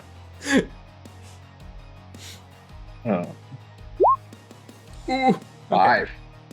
Ooh. All right. Well, puts us at 10, and do my fallout test. Take major fallout. Close. All right, of blood. Not great. Blood. Cheese. I'm glad you were there with me, though. Yep. Also, just a reminder for everybody at home. Remember, if it's a one-shot, fuck it. Yep. I think we're gonna go with a broken arm. Yep. Because it's not just landing awkward as you jump into this It's pit. that smash, It's yeah. sinking in. It's the smash. It's an awkward roll. It's the dragon itself then comes back around and twists your arm underneath this pile of riches. So this is your arm breaks under the strain and splintered bone jets up through your skin.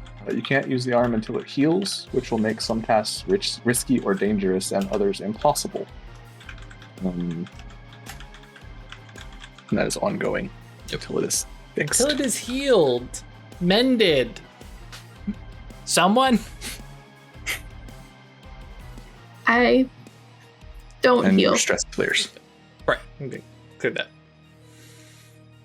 Tears. Hey, couple things happen. A couple things do happen. All the librarians start closing in their circle around you. I have a plan for that. I'm going to take a D4 stress to echo. I have resistance of 1 or protection of 1, so no stress. Okay, so you take nothing? I take Cool. nothing. And I will do true form.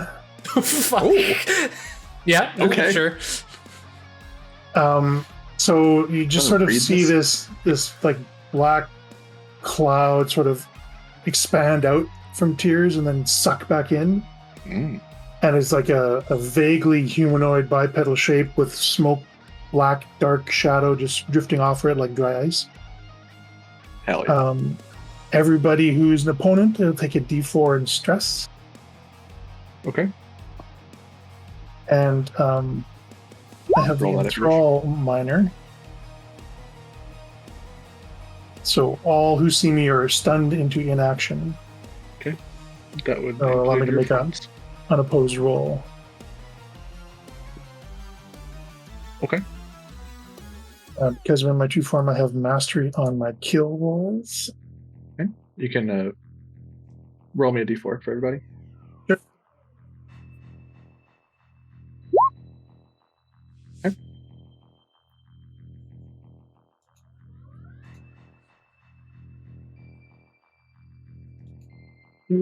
And the wand would be a cult, right? The wand is a cult.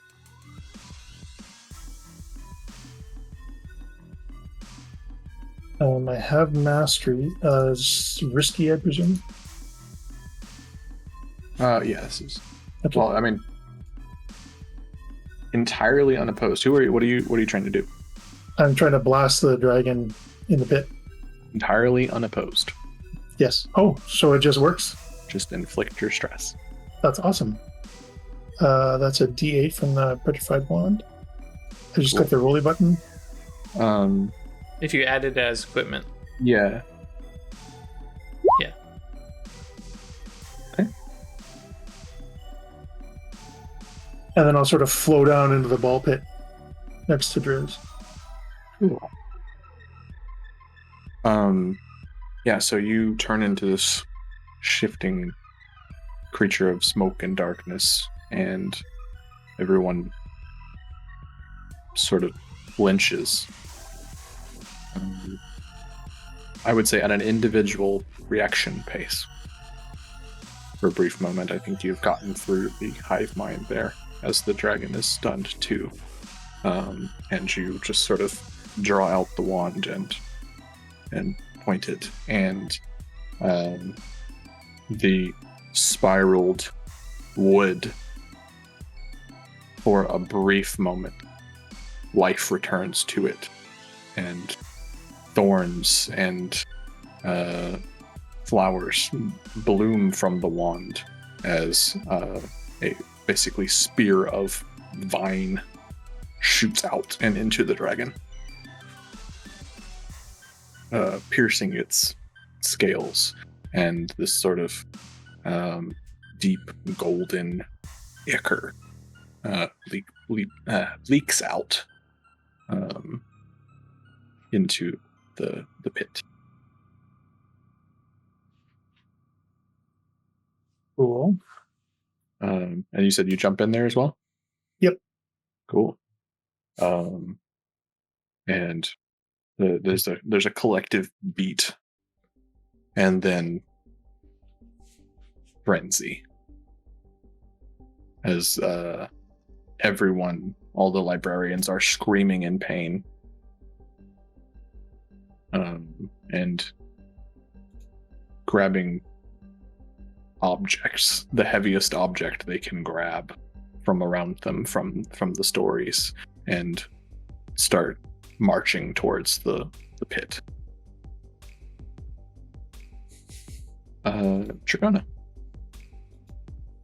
Okay, I was just realizing these weapons I have are all kill. I don't have kill as a skill. Can I use them? How does it work? You just You don't can get the make a roll D10. with kill. You would be rolling, D10 plus occult. Okay.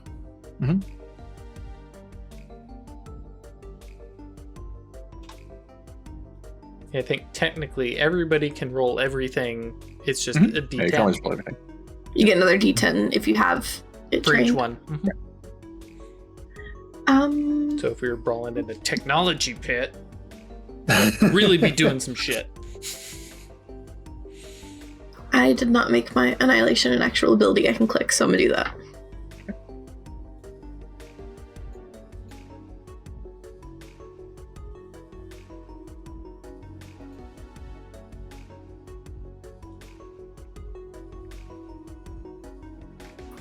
Is the dragon a heart-blooded creature?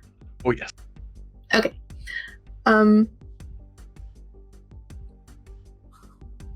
Yeah, the only downside to the smoker is that it works in an AoE around when you cast it, and it also decreases your outgoing range damage because you're obscured. For range damage.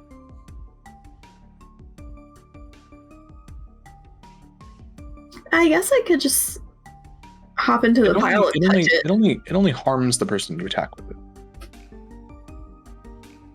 The tag on it for smoke says in an AoE around where you cast it, it increases all incoming and outgoing range damage.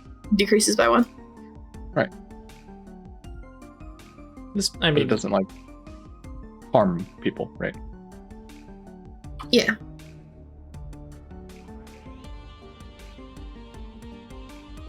Your call. Yeah, I just want to use Annihilation on the dragon. Absolutely. I'll stay here because I feel like they are frenzying towards the pit. Let's see, how does this work? So it's kill check first, and then you do the D8. Kill plus occult. Okay. Whiskey.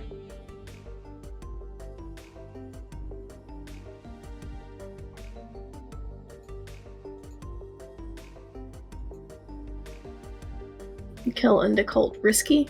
Mm-hmm.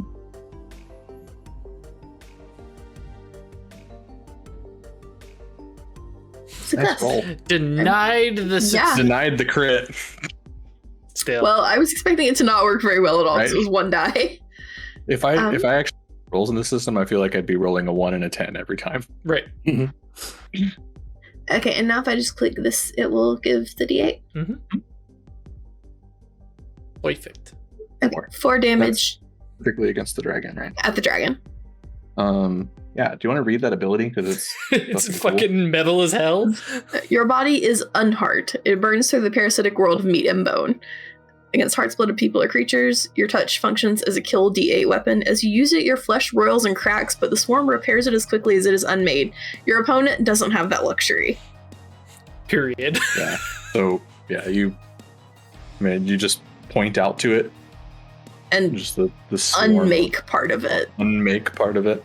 Your skin is splitting, and we see a honeycomb sort of pattern that is your bones and your arm, and the flesh is stitched back up with very quickly with Bees. wax and honey, and last few bees are left sort of crawling across your wrist and palm as you lower your arm, and yes, this almost in reverse of that, this hexagonal perfect ordered pattern just rips into the side of the dragon. And again, it squeals, not from its mouth because it has none, but from all of those that serve it. And there is not a full pause like when you were conversing, but there is almost this calculation happening of who do we stop first? And many of them sort of turn and start walking towards you.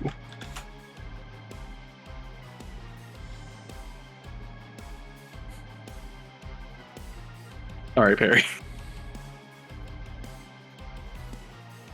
I didn't even tell them there's bees in my eyes.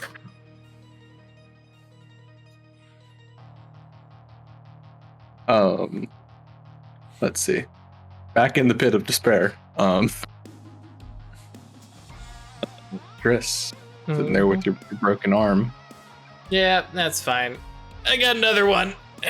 And like just leaving the great sword there and drawing the smaller. Alternatively, if That's true. not sure Yeah, if we what- want to what do another Tears' order. goals were here. Yeah, that's true. I was going to try and heal. Okay, yeah. Please jump on in.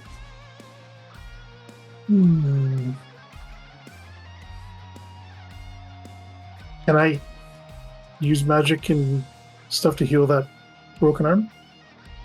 You have mend, right? I do have men. Yeah. However, because I'm in my true form, I'll It's roll a risky, but risky. that's fine. It's already risky. Mm-hmm. Yep. So I do a mend, and you said the domains was either Cursed and occult currently. okay, that works. Okay. Craig. These are not Craig rolls. These are not Craig rolls. Oh, yeah. I mean, that 9 there, but the risky. Yeah, it's true. Yeah.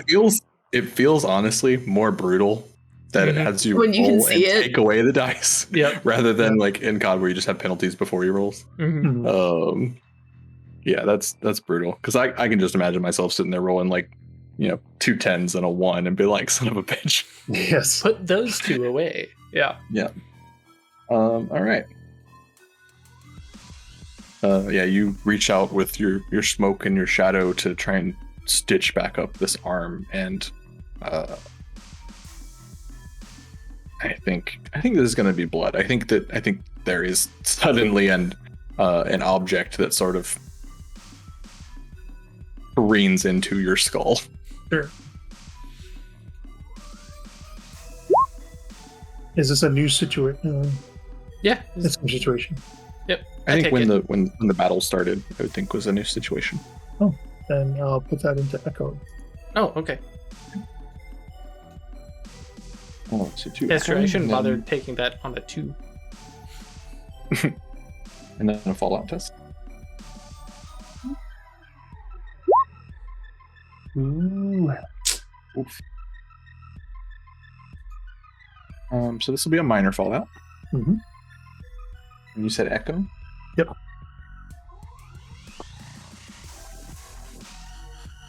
Hey, don't you have a witchy thing for clearing echo?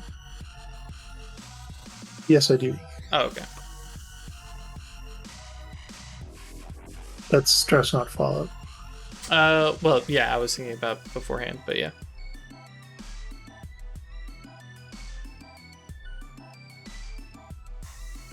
Ooh, I like this. You kind of take a knock, and in your head, or maybe not, maybe around you, you hear the dragon's voice for the first time.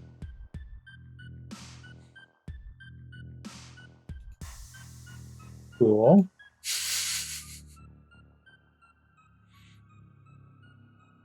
I know your story. Mm. All right, just playing. Bitter tears and rain.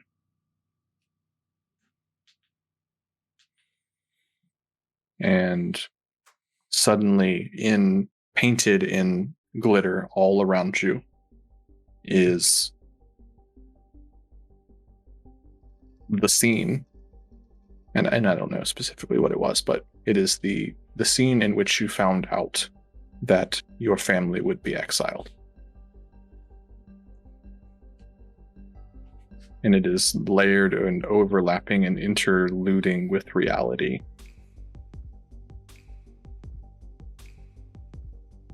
Enough that it is incredibly distracting and sort of, I'd imagine, traumatizing a bit. Mm-hmm. Reliving that. This is deja vu. Yep.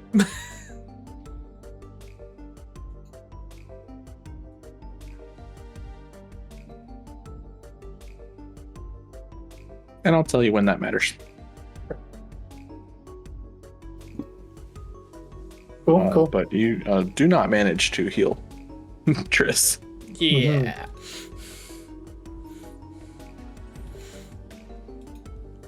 Okay. Yeah, Triss, you see them start like pouring smoke all around you to fix your wound. And maybe you've seen this form before. Yeah. But suddenly a chalice passes through his head, and then he just stands there for a moment, quickly looking around. Yeah.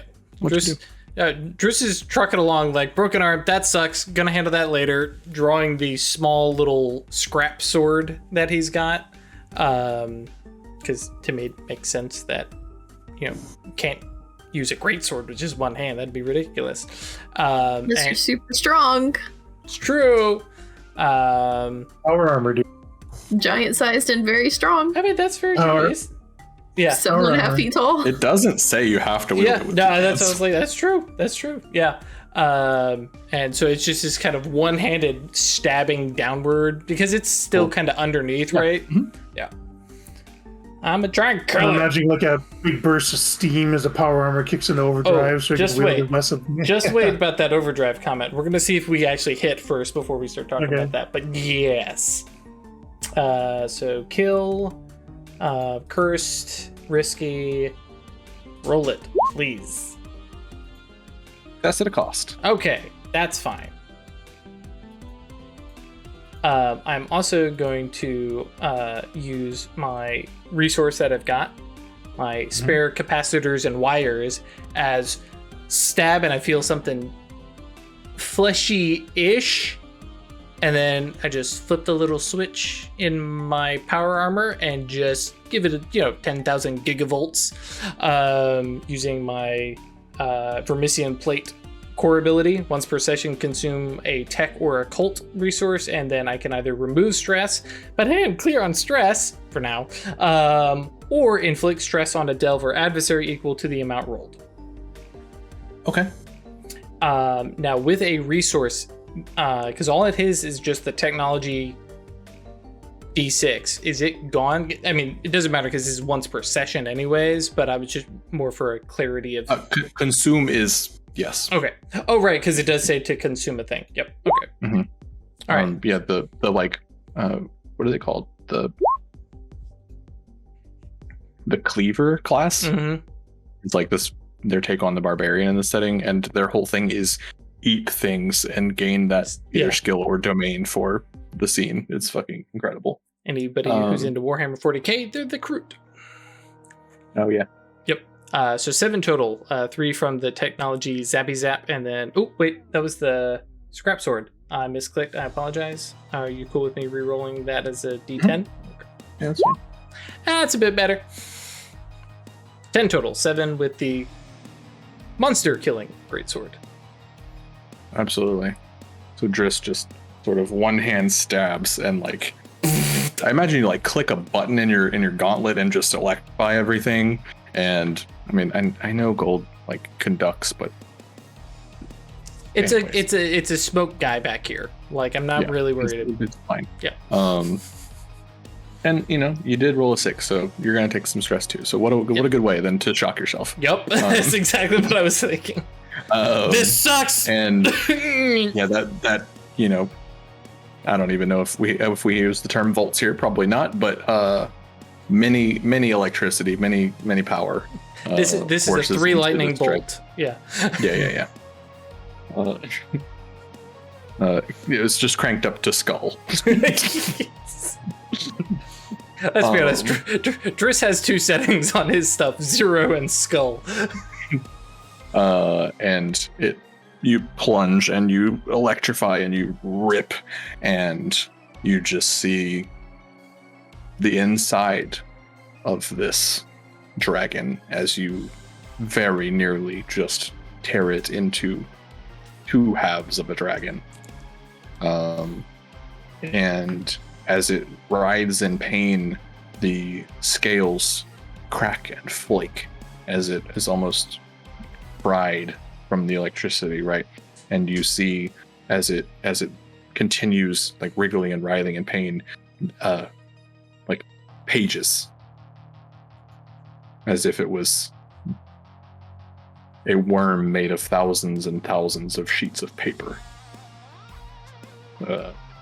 And you see bits of story as this thing writhes and spews golden ink down all over you in this pool of gold. And as the group of librarians close in around both this pool, and around Trigona, they all stop.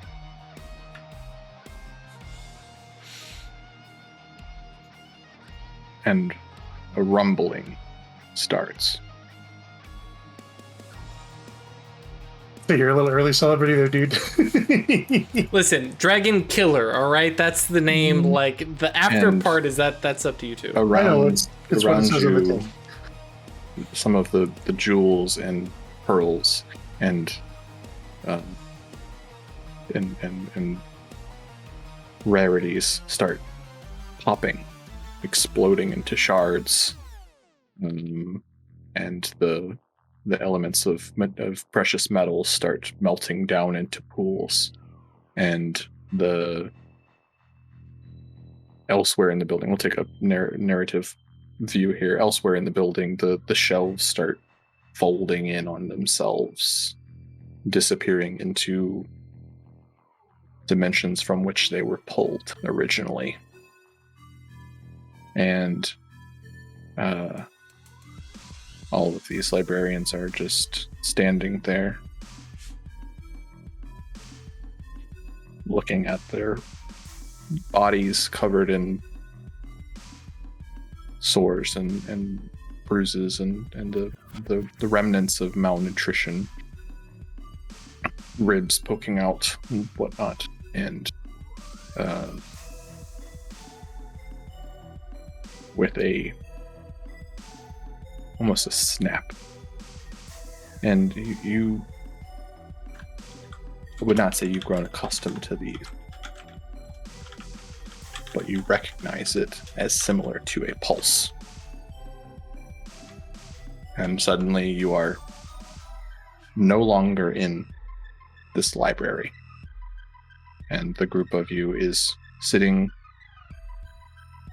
at the edge of that ginormous cavern which you entered to find the library, with the librarians around you and an absolutely haphazard pile of books just strewn in every direction.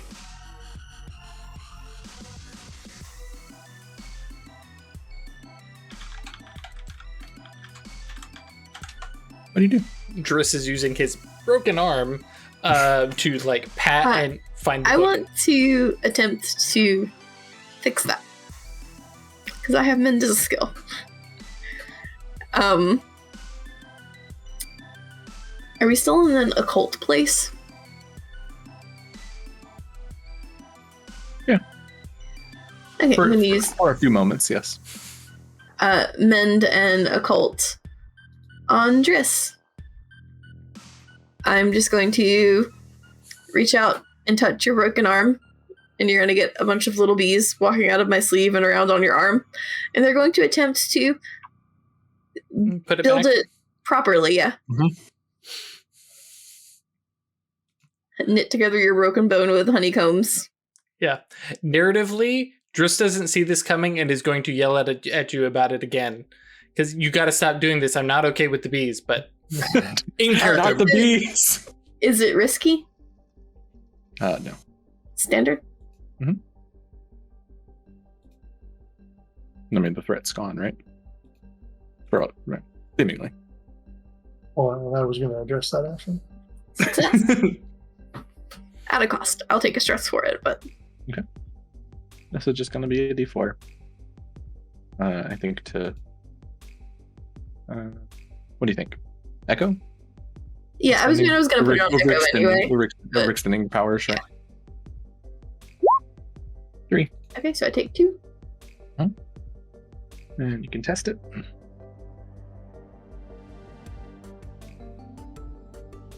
And you're good. Craig, you were saying something?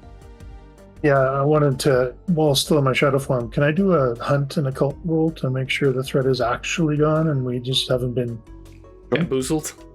Yeah. bamboozled? We do know they were doing glamours before, after all.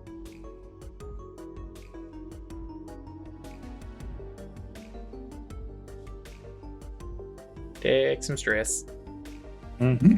Yeah, I think you, in your form of shadow and smoke, you have a more connection with the darkness and ability to see through it in this moment as you're hunting. And you very, very certainly detect nothing of the dragon and the library. They're not hidden from you. in any way. They are gone. You do catch a glimpse of the things which reside below and recoil in horror from that. Sure. And it's more fun if I don't describe them at all, right? That's totally fine. I have no words. Basically, when the building's starting collapsing and then we're outside, I'm like, we need to go back down that tunnel immediately before they wake up. So I'll take 2. That's me a 9. 6 versus 9. Take a Nope. -4. It says here that with Crucible, I can. It says at any time I can do this. Can I do that before I do my test? What you got? Crucible, you roll a d6. Oh yeah, perfect. Bring the energy of the heart inside yourself and transmute it into crimson color. At any time, roll d6. If it's equal to or under your current echo stress, clear that much stress from echo and roll with mastery under it. Yeah, you can totally do that beforehand. Which means you'd have another die on your roll as well. Oh, I only take out 1. So my stress was 9. I still take a minor fallout. Yeah, so it would have been 8. Yep, essentially. But you have mastery on your next roll. Right. No, because it didn't. Well, did you have echo stress? Yeah, Yeah, 2 before. I had 2 before. So you didn't clear all of it. Nope. So you don't get the mastery. No. No, yeah, okay. Yeah, Equal you to or always under- get the mastery. Equal to or under your current stress, clear that much stress, and roll with mastery. Okay, so roll 1 more d10 for your actual roll. Oh, for the hunt cult. Okay, I got you. A 10, look Hey. at that. So you don't take stress here, you don't take fallout here. So So you're at 1 echo. Mm-hmm. Nice. Yeah. No, Crucible, that is the best mechanic. It gives me very Nova vibes from Masks, where it's like, yeah, you can risk this, and like, yeah, if you have a really high echo, guaranteed you'll roll under. You get mastery, yeah. It's Right. But of course, that means that you're sitting at 7 or more echo. Right. yeah, Cool. I think it's probably a good time to stop in it. It's my book there. Don't you can't just. Yeah, your book's there. Okay. I mean, you never left possession of it, right? Sure. Yeah, just don't know if it disappeared when the other All the other shelves weird shit. Yeah. folded back into their other dimensions. With that, I thank you all for hanging out with us and letting me flex some muscles that I don't use that often.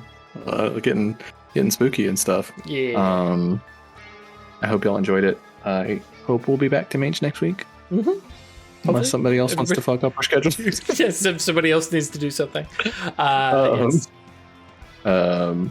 always, come check us out on Discord and hang out with us. There's all sorts of good channels to talk in about various different things. You can share stories of your games. You can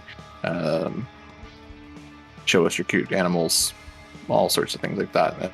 That is eatinto.space as a shorthand.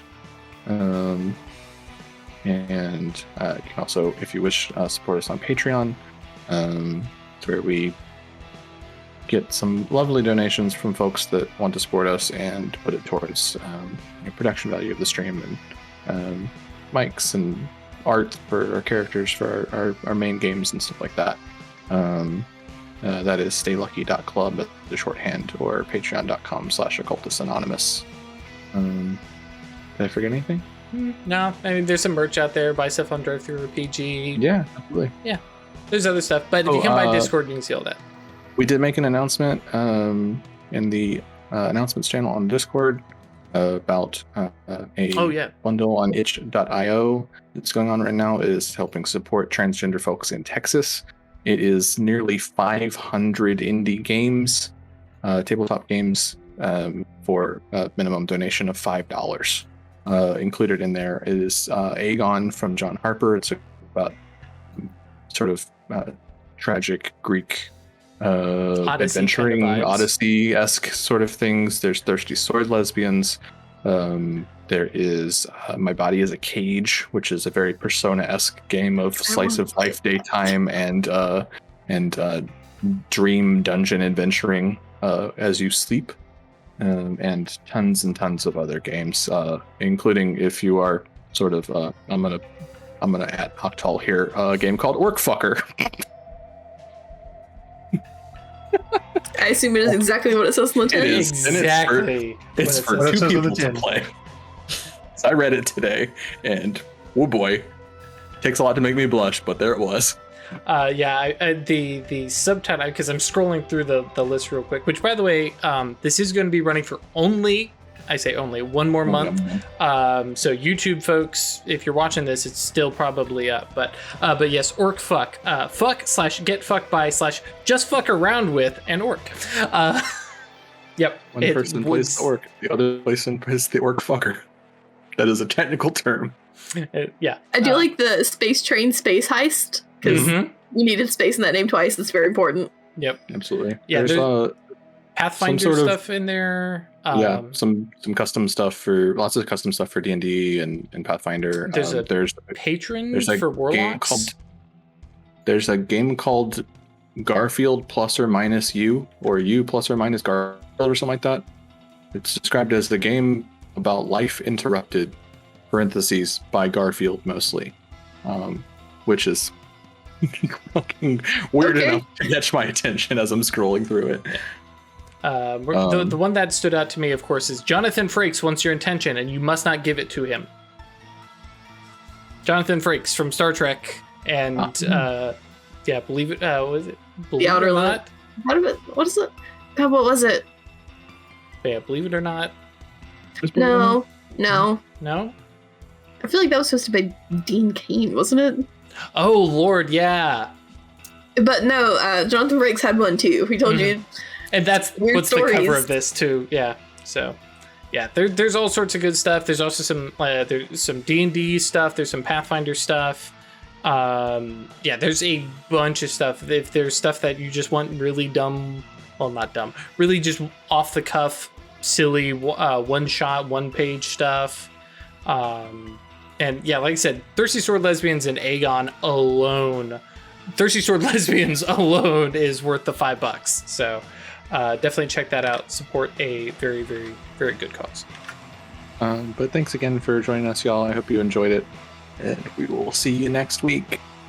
Bye. Bye. The show is beyond belief.